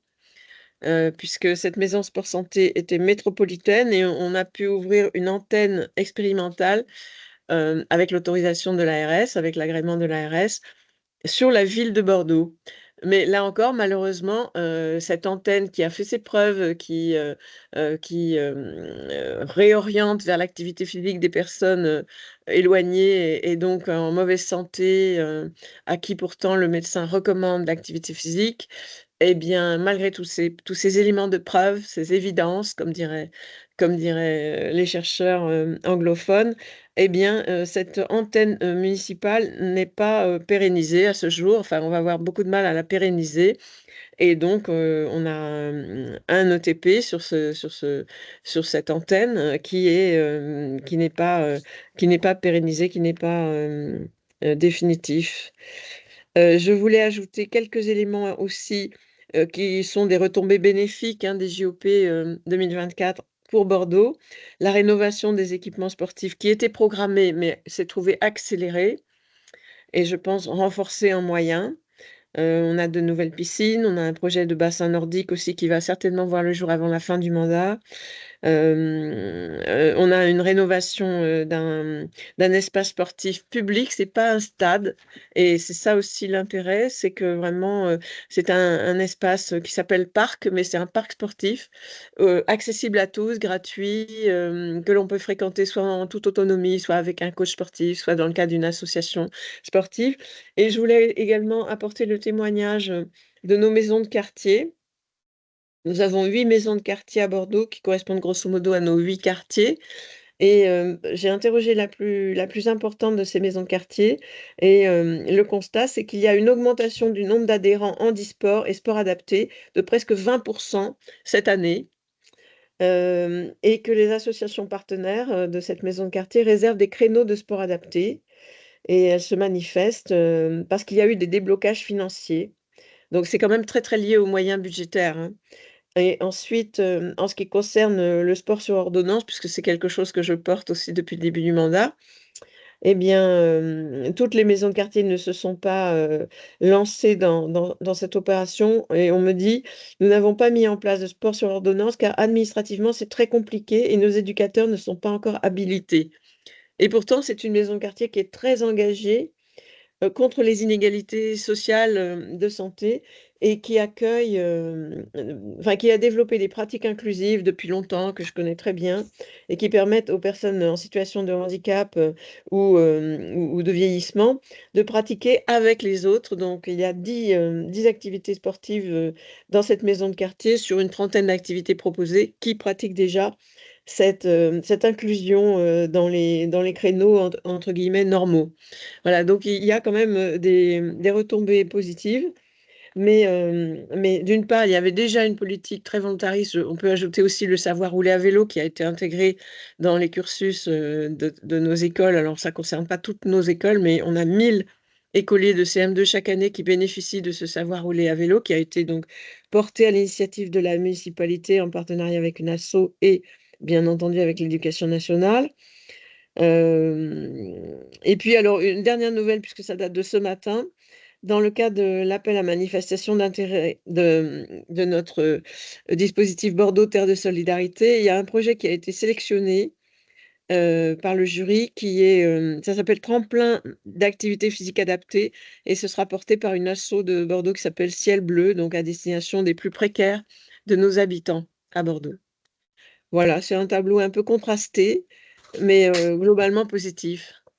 Effectivement, les mots sont les bons, un tableau avec à la fois des belles réalisations, mais des défis assez lourds qui restent à relever. Merci, Madame Justom. Nous prendrons, s'il y a des questions à la fin. Je laisse Monsieur Pradon, pour la ville de Limoges, de nous faire part de son retour. À vous, Monsieur Pradon. Ok. Merci, je vous remercie pour l'invitation et la présentation, puis bonjour à toutes et à tous. Alors nous, à Limoges, en fait, avec les Jeux Olympiques et les Jeux Paralympiques, on a vite compris en fait qu'on ne pourrait pas prendre part directement à l'événement, alors que ce soit bien évidemment en recevant des épreuves ou alors même en recevant des délégations en stage avant l'événement, compte tenu de notre situation géographique. Alors du coup, notre stratégie sportive, de la politique sportive, elle s'est tout de suite orientée vers le sport bien-être, le sport pour tous, le sport santé, le sport de masse. Et c'est vraiment sur ces aspects-là que nous, au sein de la direction des sports, puisqu'on est un service des sports municipal, qu'on axe nos priorités. On a un service des APS avec 8 éducateurs sportifs qui interviennent directement auprès des écoles et qui interviennent aussi pendant les vacances scolaires et en périscolaire. On a travaillé avec les écoles dans le cadre des JO, avec les écoles qui étaient labellisées Génération 2024 pour mettre en place des animations, des événements. Nous, on avait un petit événement qui s'appelait la Fête des Jeux, la semaine dans laquelle se trouve la journée olympique, au mois de juin.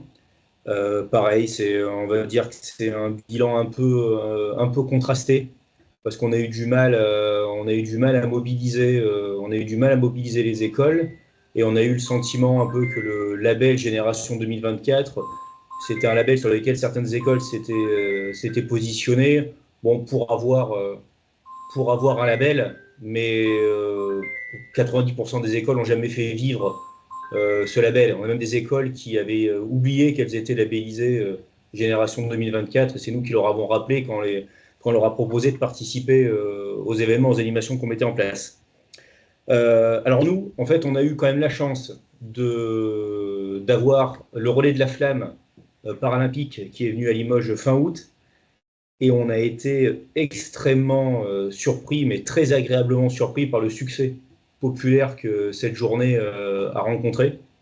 Au-delà du relais de la flamme à proprement parler, on avait mis en place tout un tas d'activités, de démonstrations, d'animations avec les associations sportives locales. Et notre objectif, c'était que toutes les activités proposées étaient à la fois accessibles aux valides et aux personnes en situation de handicap.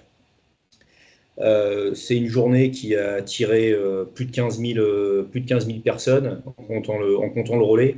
Et on a senti un avant, on va dire un avant et un après relais de la flamme paralympique. On a eu énormément de demandes de centres spécialisés, de familles de personnes en situation de handicap qui sont venues nous demander des renseignements pour savoir dans quel club on peut prendre une licence, où mon proche peut faire de l'activité physique, quelles sont les structures qui peuvent les accueillir sur Limoges, comment faire. On a eu beaucoup d'associations sportives qui ont voulu surfer sur vélo relais, sur la possibilité d'accueillir des personnes dans le cadre du sport adapté, dans le cadre du sport handi. Ils nous ont demandé des créneaux supplémentaires. Alors déjà qu'on était quasiment au taquet au niveau des créneaux qu'on a en capacité de distribuer, là autant dire qu'on est à 100%, on a même des créneaux, des demandes sur liste d'attente, et on est obligé régulièrement de faire un inventaire des créneaux qui ne seraient pas utilisés par des associations pour leur retirer et les attribuer aux associations qui sont sur liste d'attente. Du coup, pour nous, c'est un vrai succès parce que en fait, ça nous encourage à aller dans cette dynamique du sport de masse, du sport pour tous. Bien qu'on ait du sport professionnel sur Limoges, on essaye d'être sur ces deux jambes-là, à la fois sur le sport pro et le sport pour tous. Pour inciter à l'activité, bien évidemment, mais comme de nombreuses villes, on s'est orienté sur le dispositif des cours d'école active. Donc on a trois groupes scolaires à Limoges qui ont bénéficié de ce dispositif. On en a d'autres qui ont été transformés du fait de la volonté de l'adjoint à la jeunesse de s'inscrire sur les deniers de la ville, propres de la ville, sur ce dispositif. Et on est également, comme à Bordeaux, sur un système de végétalisation systématique des groupes scolaires dès qu'il y a une rénovation, une réhabilitation en cours des groupes scolaires. Que dire de plus? On est également dans le design actif, mais comme j'expliquais lors de la préparation un peu du webinaire, on a, on va dire, nos sites de départ et d'arrivée qui sont au niveau design actif, qui sont quasiment achevés. Par contre, les différents spots intermédiaires qui permettaient de relier le site d'arrivée et le site de départ, puisque c'était une boucle sportive qu'on voulait faire, mais pour le moment, on ne peut pas trop avancer parce que Limoges est actuellement un gruyère, tellement il y a de travaux de rénovation. Et on avait la malchance que près de 60% de notre parcours passe sur des zones qui sont actuellement en travaux. Donc c'est un peu en stand-by à cause de ça. Mais on ne désespère pas de pouvoir aller au bout du projet une fois que les travaux seront achevés au fur et à mesure. Alors après, on a également une forte politique événementielle puisqu'on accueille plus de 200 événements par jour. Et justement, nous, on utilise ces événements pour faire des démonstrations, pour faire des forums du sport, pour faire des animations, profiter de l'engouement de l'événement pour justement attirer la population sur des nouvelles pratiques ou des pratiques différentes pour ensuite encourager à l'activité sportive, alors que ce soit de manière indépendante, autonome, ou alors dans des associations, sachant qu'on a tous nos équipements sportifs qui sont en accès libre, hormis les gymnases et les piscines bien évidemment, et un ou deux complexes sportifs pour des raisons de sécurité, mais sinon on a l'intégralité de nos plateaux sportifs et équipements qui sont en accès libre toute la journée. Voilà en gros ce que je peux dire. Si vous souhaitez d'autres précisions, à votre disposition. Très bien. Merci, Monsieur Pradon, pour la ville de Limoges. J'enchaîne. C'est vrai qu'on a pris un petit peu de retard, donc je m'excuse auprès des participants, hein, mais on a encore deux belles présentations avec la ville de Marseille que j'invite à prendre la parole et à diffuser. Vous avez justement préparé quelques slides pour illustrer le programme 1, 2, 3 nager qui a été mis en place sur votre ville dans le cadre des JOP. Donc, je vous laisse nous présenter tout ça. Monsieur Fabre et Madame Roux également, qui prendra également la parole juste après vous. Bonjour. On va vous parler donc du savoir nager en général, hein, pas uniquement du 1, 2, 3 nager. La question était qu'est-ce qu'on a comme héritage des Jeux Olympiques sur le territoire marseillais? On pourrait déjà dire qu'on a une marina, on a la chance d'avoir été une ville olympique, donc on a un bâtiment qui est magnifique, qui nous a été laissé et livré par le comité olympique. Mais ce qui est peut-être plus important pour nous, c'est qu'on a construit nous-mêmes notre propre héritage autour d'un projet qui est le savoir nager en général, puisque dès 2021, la ville de Marseille s'est engagée sur cet objectif-là de faire nager les petits Marseillais, dont on s'est aperçu que leur niveau de savoir nager était extrêmement faible, au même niveau éventuellement qu'un autre département qui est très impacté aussi par le manque de bassin, qui est le 93. En fait, on a essayé de répondre à un paradoxe, qui était de comment arriver à faire nager un maximum de la population marseillaise, alors qu'on a un déficit d'équipement criant et qui est très reconnu sur l'ensemble du territoire. On va essayer de vous expliquer ça. Donc, on a préparé quelques slides qu'on va essayer de vous passer. Partager.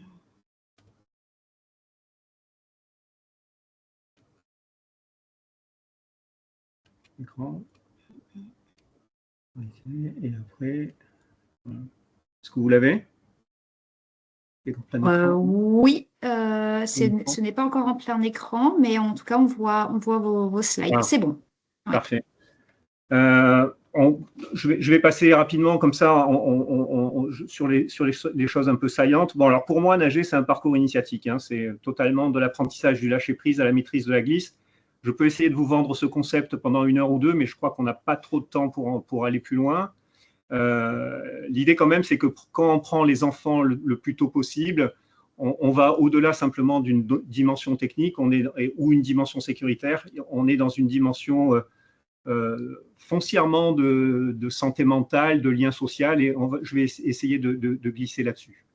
Alors, le contexte sécuritaire, vous le connaissez tous, chaque année, au début du mois de juin, on a droit à la litanie des 1400 noyades précédentes de l'année précédente, et effectivement, le ministère, depuis 2019, insiste sur la lutte contre les noyades. Je veux juste rappeler que le savoir nager avait été lancé déjà en 2015 dans un plan citoyen du sport. Après les attentats, on était parti dans l'idée qu'il fallait aller chercher dans les QPV, les territoires les plus éloignés de la pratique sportive, des jeunes gens et des jeunes filles pour les amener à pratiquer un sport qu'ils ne connaissaient pas, sur lequel ils n'avaient pas d'équipement et qui était aussi la natation. Donc, il y a aussi toute une dimension sociale sur l'apprentissage de natation. La piscine, de mon point de vue, reste un lieu magique et les enfants ont toute la latitude. Enfin, c'est très important pour eux qu'on puisse les accompagner là-dedans. Donc, la ville de Marseille a fait un effort assez important pour accueillir les enfants parce que la dimension santé chez l'enfant, on la partage tous, le développement physique et cognitif, la force, l'endurance, la coordination, les équilibres. Les bénéfices directs sur la santé mentale, c'est une expérience sensorielle, c'est foncièrement, et avec un S de préférence, c'est une expérience sensorielle, une relation positive à l'eau parce qu'on s'aperçoit que les jeunes enfants aquaphobes nous disent beaucoup de choses sur leur comportement. On a vu aussi que dans le cadre des troubles autistiques, on décèle très rapidement les enfants souffrant de troubles autistiques lorsqu'on les amène à la piscine, plus que dans d'autres sports. Donc, c'est aussi un lieu de construction de la personnalité, un entretien du lien social, acquisition de ressources internes, discipline, persévérance.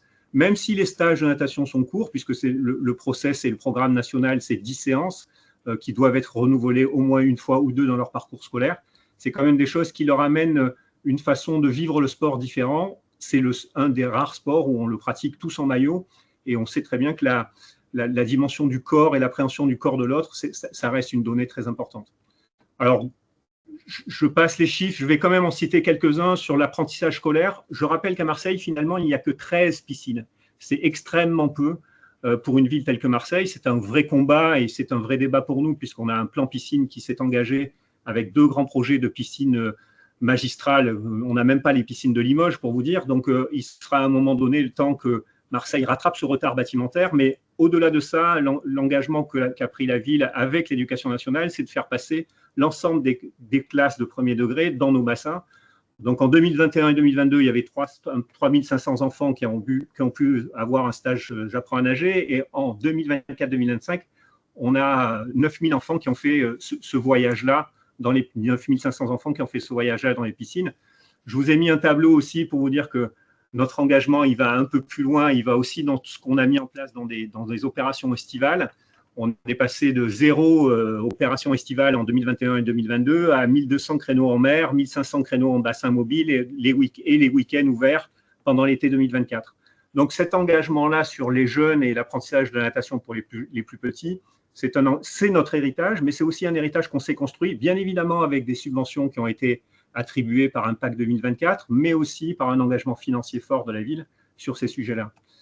Alors, juste pour le plaisir d'avoir du ciel bleu ensemble, plus de lieux d'apprentissage, au-delà des bassins mobiles qui ont été des opérations portées à la fois par le ministère des Sports, à la fois par l'ANS, à la fois par le COJO, et je reprends ce qui a été dit tout à l'heure par notre ami de Nice, il y a aussi des effets concurrentiels entre ces programmes-là. Moi, je considère que plus on a l'occasion de mettre des enfants dans l'eau, plus on a des chances de réussir. On a aussi trouvé des petits bassins d'apprentissage dans lesquels on a pu faire bénéficier à des scolaires en chauffant l'eau avec quelques bouts de ficelle et un peu d'imagination. Alors, c'est un peu plus que des bouts de ficelle, mais c'est aussi beaucoup d'imagination. On a ouvert des créneaux pour les scolaires dans des bassins qui faisaient finalement que 12 mètres, mais c'était largement suffisant pour commencer cet apprentissage et la découverte de l'eau. Je vous fais un petit point sur la dimension santé chez l'adulte, parce qu'au-delà de faire des propositions chez les jeunes, on a aussi eu un programme d'apprentissage de natation ou d'amener les gens à l'eau dans le cadre de nos animations sportives.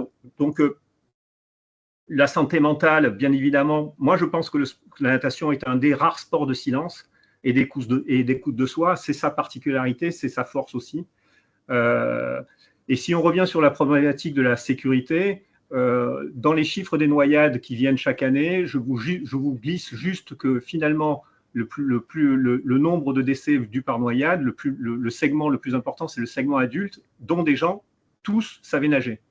Donc, qu'est-ce que c'est que nager aujourd'hui et qu'est-ce que c'est que le problème de la sécurité dans la natation? C'est un problème plutôt lié à la connaissance de soi chez les adultes ou à la connaissance de ses capacités plutôt que simplement un risque sécuritaire, bien que je rappelle aussi que chez les moins de 5 ans, le décès des enfants de moins de 5 ans, qui est incroyable, il n'y a pas de mots pour en parler, c'est dans les piscines que les décès en France sont les plus importants.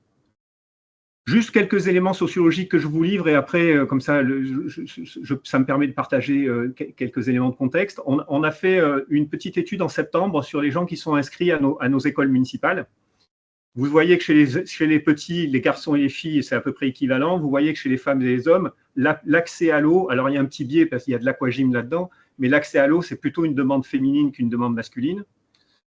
Les catégories socio-professionnelles, on pourrait dire qu'elles sont à peu près équivalentes. Ce qui est peut-être plus intéressant, ce qui est intéressant aussi, par contre, il n'y a pas beaucoup de différence sur les accès à d'autres pratiques. On s'aperçoit que sur les 4-12 ans, les enfants qui s'inscrivent à nos écoles de natation pratiquent d'autres sports, chez les adultes aussi, bien évidemment. Mais ce qui, moi, me paraît assez intéressant et qui m'a un peu surpris, si on demande aux parents pourquoi on envoie les enfants nager, donc perfectionner ces techniques, c'est 87%, enfin, c'est 87 personnes, donc dans le panel, ça fait à peu près 50%. Mais quand on parle d'améliorer sa condition physique chez les parents pour les enfants, c'est donc grosso modo la santé, c'est infinitésimal. Et par contre, chez les adultes, c'est pratiquement 100% des réponses sur les objectifs. Et moi, je trouve qu'il y a un écart assez intéressant à voir sur lorsque l'adulte décide d'aller faire de la natation ou pratiquer de la nage ou de l'aquagym, c'est foncièrement pour sa santé. Lorsque les parents désignent la natation, ils les désignent finalement sur un espace sécuritaire et très peu sur un espace conditions physiques ou santé, on va dire, au sens large, alors que moi, je pense que c'est un sport primaire et que tous les enfants devraient nager assez longuement dans un sport prioritaire. Mais ça, c'est notre débat, autant que l'athlétisme. Et pourquoi ce sport vous apercevez que la proximité est un élément clé, mais ça, on avait tous ces schémas-là en face. Perrine va peut-être faire un point sur aussi l'idée que les collectivités se sont emparées des Jeux Olympiques. La notion d'héritage, elle a transcendé l'ensemble des collectivités qui ont mis de multiples programmes en place. Peut-être un des plus pertinents sur le sport santé qui a été mis en place par la ville de Marseille avec un objectif très clair depuis l'arrivée de la nouvelle équipe, qui est de mettre en place cette maison sport santé. Merci. J'ai pas de présentation PowerPoint, mais je voulais juste... bonjour à tous, donc Perrine Roux, je suis responsable de la maison sport santé de la mairie de Marseille, qui a ouvert ses portes en fait en août, en pleine période. Oui, juste Perrine, excusez-moi, on voit encore votre partage d'écran, mais ça ne pose pas de souci, mais juste pour vous le signaler. Je remets la phrase de la natation, ça me plaît. Non, je vais arrêter le partage. Voilà, c'est mieux? C'est bon? Ça arrive, c'est bon. Oui, voilà, donc bonjour. Bonjour à tous. Déjà, je trouve que c'est intéressant, en fait, pour reprendre ce qu'a dit Jacques Favre sur cette enquête, c'est de constater que les représentations aussi de l'activité physique peuvent bouger, en tout cas là pour les adultes, de ne pas voir l'activité physique ou le sport dans une dimension de performance ou de recherche de compétences techniques dans telle ou telle discipline, mais vraiment de pratique pour des fins de santé, pour prendre soin de soi aussi. Et l'enjeu, il est là, c'est d'aller mobiliser et toucher des gens qui sont complètement éloignés de la pratique d'une activité physique et qui n'en sont même pas encore à ce stade-là de se dire ça peut avoir des bénéfices pour ma santé ou pour mon bien-être, et même pas en termes de performance, quoi, voilà. Et c'est vraiment le rôle aussi des maisons sport santé, mission première, c'est vraiment d'aller toucher ce public-là qui est complètement éloigné et qui est le plus difficile finalement à toucher. Voilà, alors peu importe les raisons, hein, ça peut être notamment pour des raisons de santé, des personnes qui ont des maladies chroniques, des affections de longue durée, mais d'autres freins aussi. Et l'enjeu, c'est d'orienter ces personnes-là, les accompagner vers une offre qui est adaptée sur le territoire de Marseille et qui correspondra aux besoins, aux attentes de la personne. Pour faire un retour d'expérience, nous, par rapport, alors je pense à Maison Sport Santé et JO, dans les événements qui ont été mis en place, il y a les Je me bouge, qui ont été portés par l'Agence régionale de santé, avec le soutien de l'agence de Azur Sport Santé et des autres maisons Sport Santé du territoire. Donc, ces événements qui ont eu lieu en 2024, toute l'année et surtout un petit peu avant les JO accueillis sur Marseille. Les Je me bouge, donc c'est des événements qui avaient pour objectif de toucher le grand public, de sensibiliser aux bienfaits de l'activité physique à des fins de santé et de bien-être, de faire un point aussi avec les personnes sur leur représentation de l'activité physique, de leur bilan de forme, et puis pouvoir aussi apporter une réponse derrière assez rapidement, en fait, parce que des quelques retours qu'on a pu avoir, c'est qu'il y a eu quand même une certaine émulation aussi du fait qu'on allait accueillir quand même sur Marseille les Jeux dans pas si longtemps à cette époque-là, et qu'on a pu toucher des personnes qui seraient peut-être jamais venues sur ces événements-là, où les représentations ont peut-être bougé par rapport à l'activité physique, avec ce côté d'accessibilité à tous. Et donc, sur ces événements, nous, les retombées qu'on a eues au niveau de la Maison Sport Santé, c'est que nos premiers adhérents, parce qu'on a ouvert après, ont été touchés, mobilisés sur ces événements-là et correspondaient à un profil de personnes qui ne pratiquaient aucune activité physique avant et qui pouvaient avoir des problématiques aussi de santé ou d'autres freins. Donc ça, c'était assez intéressant. Après, l'enjeu, c'est de comment, en tout cas, cette dynamique d'événements qui ont pu avoir une retombée est maintenue et comment on transforme aussi un événement en quelque chose de concret, parce qu'on touche peut-être des personnes, mais qu'est-ce qui se passe après, quoi, ces personnes, où est-ce qu'elles sont orientées, comment on peut les accompagner après dans le temps, et pour s'inscrire dans une activité durable et qui va leur plaire, voilà, et qui sera adaptée. Et donc, c'est aussi le rôle des maisons sport santé, c'est de faire ce travail de coordination aussi, d'articulation entre à la fois les acteurs de la santé, ceux du sport santé, et aussi mobiliser le grand public autour de ce parcours, de ce parcours sport santé. Oui, et c'est une belle mission, hein. Justement, je rebondis sur justement, on a parlé de la coordination entre les services et entre les différentes disciplines, donc voilà, c'est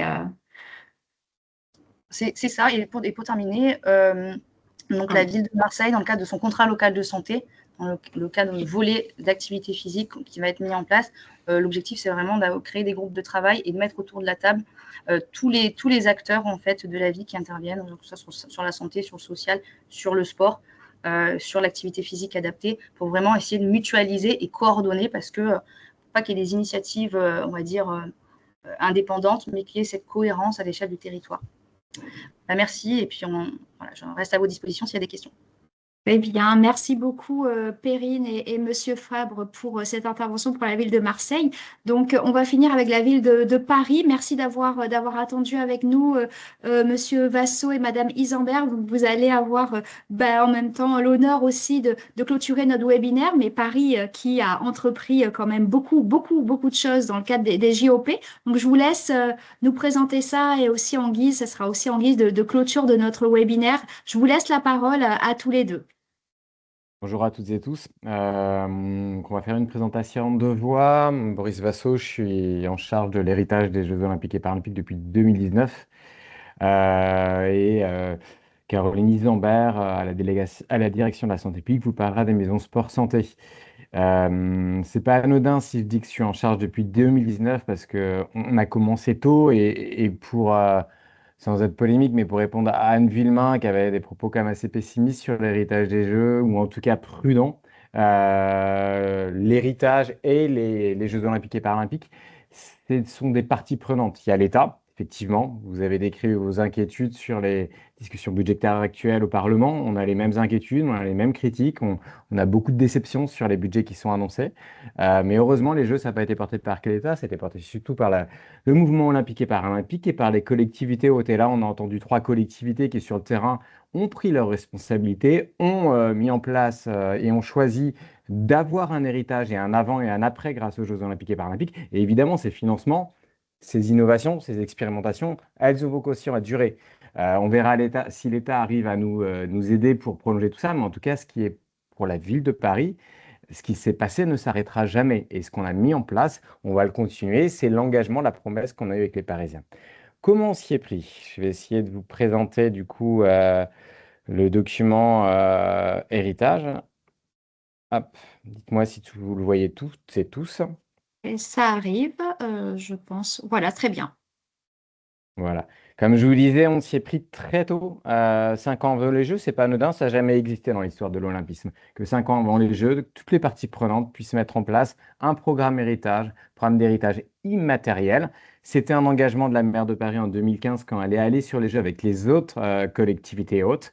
Il s'agissait d'utiliser les Jeux Olympiques et Paralympiques pour nos habitants, pour avoir un impact positif, de changer complètement le modèle et le standard d'organisation des Jeux pour que ça serve les territoires qui vont accueillir ces Jeux.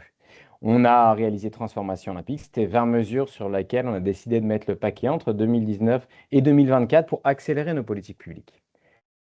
Concrètement, qu'est-ce qu'on a fait? Et j'espère pour donner un petit peu d'espoir à Anne Villemain. On a, grâce aux Jeux Olympiques et Paralympiques, grâce à ce levier-là, grâce à la concorde autour du jeu, et évidemment grâce au financement du fonds de dotation qu'on va prolonger pour la ville de Paris en héritage, on a créé 38 dispositifs. 38 dispositifs, ce n'est pas 38 actions, c'est 474 associations qui sont financées en 2024. Mais c'est 38 dispositifs qui vont accélérer nos politiques sportives. Évidemment, là, vous en avez 13 qui sont à destination des publics prioritaires. Paris sportif, dont je vais parler un petit peu après, à destination des femmes qui n'ont pas accès au sport dans l'espace public, sport senior en plein air pour les seniors qui n'ont pas aussi accès tout le temps à des activités gratuites pour le sport en plein air, les maisons sport santé, 1, 2, 3 nager aussi, beaucoup d'activités pour les personnes en situation de handicap. Comme pour les 3 villes qui viennent de parler et Marseille, on s'est servi des Jeux évidemment pour aller chercher les personnes qui sont éloignées du sport. On avait 5 ans pour faire tout ça. Donc d'une année sur l'autre, on a monté les projets, on les a grossis, on les a améliorés, on a fait des études d'impact pour qu'après on ait quelque chose qui reste de façon pérenne. On a aidé et on a financé massivement le secteur associatif grâce à Impact 2024. On s'est servi aussi des Jeux et du sport comme un levier d'émancipation culturelle grâce à l'Olympiade culturelle. Il y avait de l'événementiel, mais on a 3 ou 4 dispositifs qui vont rester en héritage, notamment les résidences art et sport, et notamment tout ce qui croisait sport et art au sein même des écoles et dans nos centres de loisirs. L'emploi autour du métier des Jeux en héritage, on va utiliser les dispositifs autour des métiers en tension pour amener évidemment toujours nos personnes éloignées de l'emploi vers des formations qualifiantes, vers un accompagnement vers l'emploi. La jeunesse et l'éducation qui était évidemment la priorité des Jeux. Je ne reviendrai pas, mais un des plus gros projets et qui resteront en héritage, c'est se servir des Jeux pour les personnes en difficulté scolaire. C'est l'éducation par le sport. C'est 1000 gamins chaque année qui ont des difficultés à l'école. On leur met du sport et de l'éducation encadrés par des clubs sportifs par 24 clubs sportifs dans plus de 30 établissements. C'est 1000 à 2000 gamins qui chaque année, on leur offre un nouvel espoir. On a vu que les Jeux, ça permettait de changer le destin et la vie de quelques médaillés olympiques et paralympiques. À la ville de Paris, on a voulu que ça change le destin de plus de gens au quotidien. Malheureusement, pas de tous les Parisiens, mais en tout cas, grâce à ces dispositifs-là, et Caroline va en parler juste après, on espère avoir un peu changé la vie des gens et de continuer d'une année sur l'autre après 2024. 3 exemples, parce que j'en ai 38, donc je pourrais rester encore 1 heure, surtout que j'aime beaucoup parler, comme Caroline le sait, mais on va vous donner juste 3 exemples et je laisserai le plus rapidement possible la parole à Caroline. Sur Paris Sportive, on voulait avoir un avant et un après grâce aux Jeux Olympiques et Paralympiques durables. On voulait évidemment, et c'était avant MeToo 2019, on voulait évidemment avoir un impact aussi sur la question des femmes, sur l'égalité femmes-hommes. On sait les problématiques qu'il y avait dans les sports avant MeToo, on n'avait pas besoin de MeToo pour le savoir, mais on s'est dit quelles mesures pouvaient être impactantes. On peut avoir plus de créneaux dans nos équipements, mais on est la ville qui a le moins d'équipements sportifs par rapport au nombre d'habitants de toute la France. Le département qui a le moins d'équipements sportifs par rapport au nombre d'habitants de toute la France. Donc, on allait serrer, on allait virer d'autres associations qui faisaient du bon travail. Donc, c'était pas là où on allait avoir un gros impact. C'était dans l'espace public. Comme dans beaucoup de villes, l'espace public, malheureusement, il est genré. Malheureusement, il est dangereux pour les femmes. Et on s'est dit, on va utiliser le sport comme un moyen positif de solution. Donc, on va aller sur les terrains en accès libre où il y a plus de 85 à 90% de garçons. On a financé des clubs. Il y en a 42 actuellement. C'est 60 terrains. Ça représente chaque semaine, alors c'est plutôt l'été, mais les clubs et les femmes nous ont demandé aussi de continuer l'hiver, comme tout le monde. Elles ne sont pas en sucre, nous on dit elles-mêmes. Et donc, mais c'est majoritairement plutôt d'avril à octobre. On a sur 60 terrains chaque semaine, 42 clubs. Et au final, c'est 3500 femmes qui ont accès à ces terrains où elles avaient des appréhensions, où elles avaient des freins individuels et collectifs, et où là, on a vu que ça a été un carton tout simplement parce qu'elles avaient envie, mais il fallait donner les moyens, il fallait donner l'encadrement, il fallait faire en sorte qu'elles aient plus trouvé leur place. Et ça, c'est quelque chose qui ne s'arrêtera jamais à Paris. Ça, donc l'espace public, évidemment, c'est aussi pour nous un terrain extrêmement prioritaire, parce que c'est aussi l'avenir de nos métropoles, de donner accès au sport dans l'espace public de façon libre à nos habitants, mais c'est aussi une façon de favoriser l'activité physique pour des questions de santé et de prévention. Ces terrains, ils sont en accès libre, donc une personne, un usager, un senior qui a réussi à trouver une activité collective ou individuelle, il l'a plus, elle va pouvoir revenir le week-end, elle va pouvoir revenir en semaine. Donc c'est quelque chose qui est extrêmement vertueux, qu'on a voulu vraiment accélérer dans le cadre des Jeux. 2 derniers exemples, et après je laisse la parole à Caroline. Les paris sport dimanche estivaux et les sports seniors en plein air, c'est la même dynamique. On a financé des fédérations sportives pour que tous les dimanches matins, on puisse donner une pratique libre sympa pour tous les publics, quels que soient les âges, quelle que soit sa situation de santé, quel que soit son genre évidemment. Tous les dimanches matins, c'était gratuit, c'était sympa. Ça a cartonné puisqu'on a eu 6000 bénéficiaires l'année dernière, enfin 2023. On n'a pas encore tout à fait les chiffres 2024. Et évidemment, ça va continuer après les Jeux parce que les fédérations et nos comités départementaux ont montré et ont eu envie aussi de servir les Parisiens et pas seulement leurs clubs et leurs licenciés.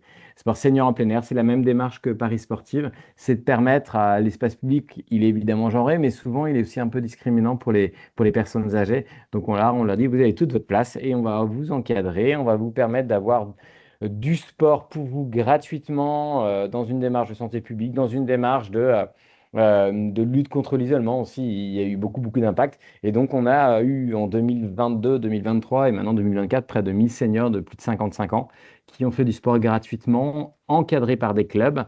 Et ça nous a permis, nous, dans nos conventions, évidemment, de permettre à ces clubs-là aussi de servir les politiques publiques de la ville et en tout cas les bénéficiaires et les publics prioritaires de la ville de Paris.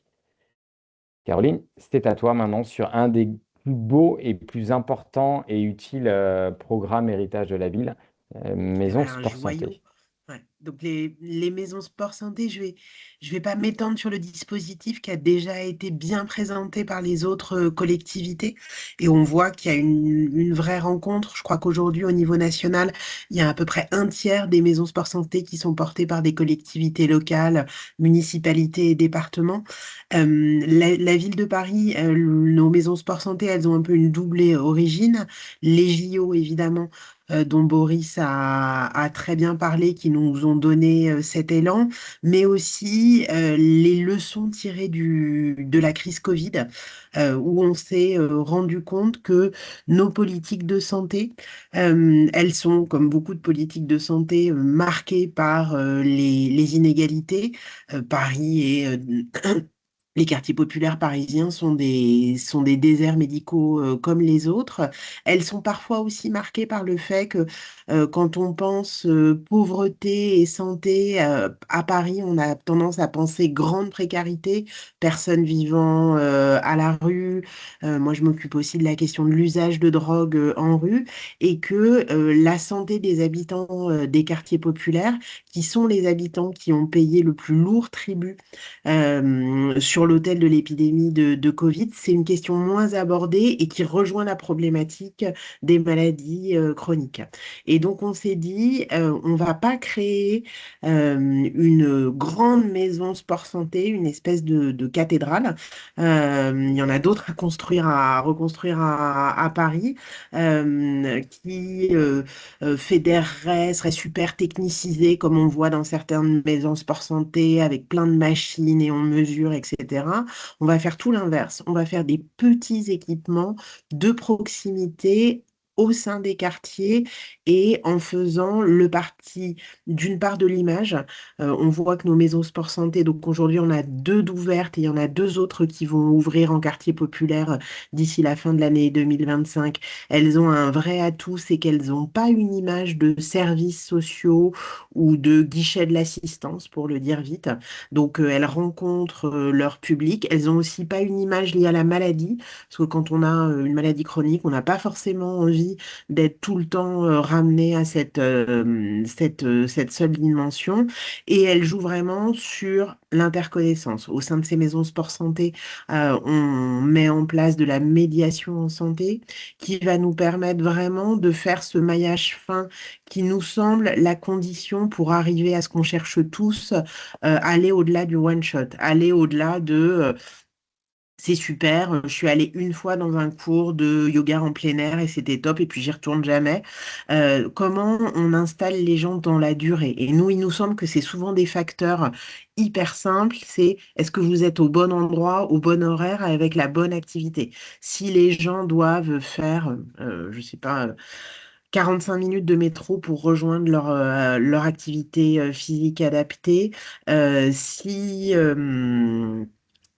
on n'a que des créneaux en journée pour ceux qui travaillent, ça ne va pas fonctionner. Et en fait, notre modèle hyper implanté dans les quartiers, il permet de faire du chaînage extrêmement fin entre les clubs sportifs, l'organisation spontanée, ça c'est un pari qu'on essaye de faire très fortement avec la direction de la santé publique, c'est de donner les moyens aux habitants de s'organiser eux-mêmes, le groupe de marche du samedi matin, l'activité douce encadrée, avec je dirais une notion d'empowerment hyper fort. On est extrêmement marqué, nous, dans nos maisons sport santé. On a des gens qui arrivent adressés par des médecins qui vivent avec une maladie chronique et qui se représentent comme étant incapables de faire du sport. C'est pas pour eux, c'est trop compliqué, etc.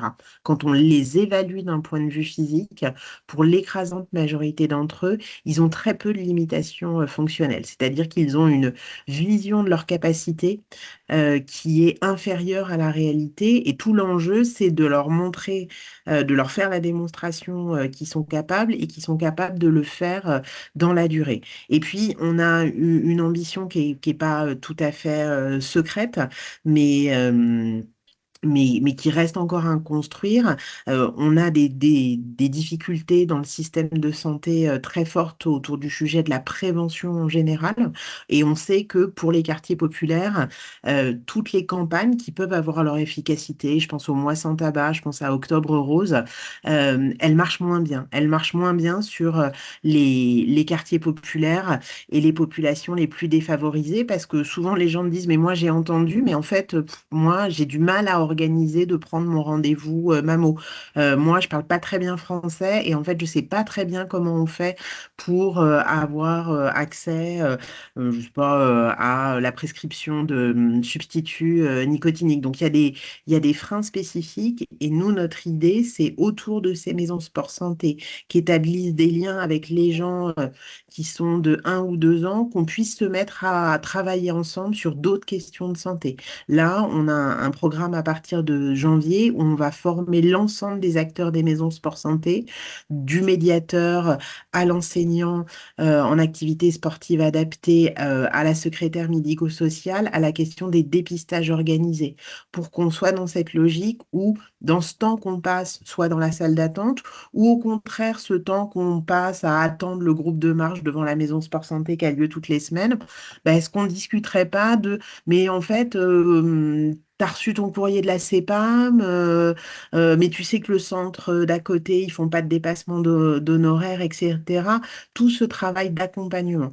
Et vraiment, il nous semble qu'avec les maisons sport santé, on tient quelque chose de ce qui pourrait être de ces maisons de la prévention qui permettent comme objectif d'éviter l'entrée dans la maladie chronique, mais aussi de dire aux gens qui vivent avec une maladie chronique dont c'est peut-être un peu superflu, mais dont il faut rappeler que les gens ne sont pas responsables s'ils vivent dans des quartiers où on respire moins bien, s'ils ont des budgets qui ne permettent pas de s'alimenter de façon idéale, ce n'est pas de leur responsabilité, mais de leur dire, ben, on va essayer, tout ne sera pas parfait, mais de trouver des solutions pour qu'avec cette maladie chronique, vous puissiez vivre le mieux possible.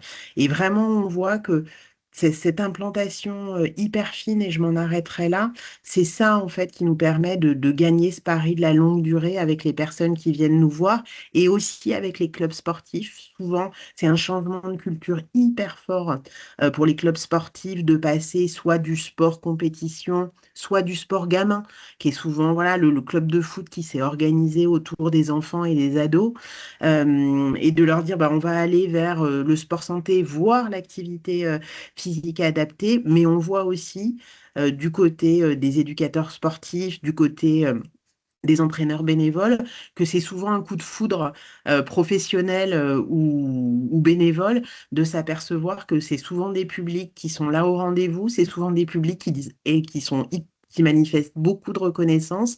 Et puis, là, j'ai pas le temps, mais on a une collection de verbatim de gens qui disent ma vie a changé, en fait, j'arrivais plus à prendre avec des témoignages hyper émouvants de gens qui disent j'arrivais plus à prendre dans mes bras mes petits-enfants et maintenant c'est possible. Et évidemment, pour les gens qui les encadrent, ça donne du sens à son action.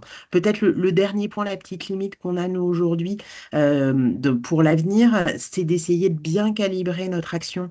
Et on n'est pas dans une période simple du point de vue des finances publiques. Et d'essayer, voilà, à la fois on veut travailler l'humain et la proximité, à la fois on est conscient qu'il faut orienter nos actions pour qu'elles soient le plus efficaces possible avec l'argent qui est à notre disposition. Et on a besoin, et j'écoute avec beaucoup d'attention le Centre de droit et d'économie du sport de Limoges, justement de savoir où est-ce qu'il faut qu'on porte notre effort. Est-ce qu'à l'échelle d'un quartier, le but c'est de faire un petit peu à beaucoup ou au contraire, est-ce qu'il faut mettre le paquet sur le petit groupe d'habitants qui ait le plus besoin que nous? Et ça, on a besoin de tous les savoirs, l'expérience des autres villes qui est toujours hyper enrichissante, les savoirs académiques pour orienter notre action. Je vous remercie. Merci beaucoup, la ville de Paris. Vous nous permettez aussi de finir sur une note, j'ai envie de dire, avec de l'espoir par rapport par rapport aux propos que vous avez tenus. Et je vous remercie pour cela. On a pris beaucoup de retard. Les échanges ont été très riches. Et merci aux participants et aux intervenants qui sont encore avec nous d'être restés jusqu'à maintenant. C'est vrai qu'on va, nous, en tout cas, au réseau, on va aussi pouvoir synthétiser toutes ces actions, à la fois toutes les connaissances que nous ont apportées nos deux intervenants premiers, mais aussi toutes les actions qui ont été menées par vos villes et comment vous envisagez justement de faire perdurer ces actions et comment faire perdurer aussi la pratique pour les habitants. Donc, c'est une synthèse que l'on proposera pour l'ensemble des villes santé, l'ensemble de nos membres. Il est 16 heures, je pense qu'il est temps de clôturer cette réunion. Encore une fois, la prochaine fois, j'organiserai des webinaires de 2 heures. Je vois que c'est vraiment indispensable. Merci à tous d'avoir suivi ce temps d'échange. Le webinaire a également été enregistré, donc le replay sera mis en ligne dans quelques temps. Merci à nos intervenants et je remercie aussi pour le réseau nos partenaires et financeurs donc de la Direction générale de la santé et Santé publique France qui nous permettent de mener ces actions sur l'activité physique et sportive. Merci encore à tous, à très bientôt et bonne fin de semaine à vous. Au revoir. Au revoir.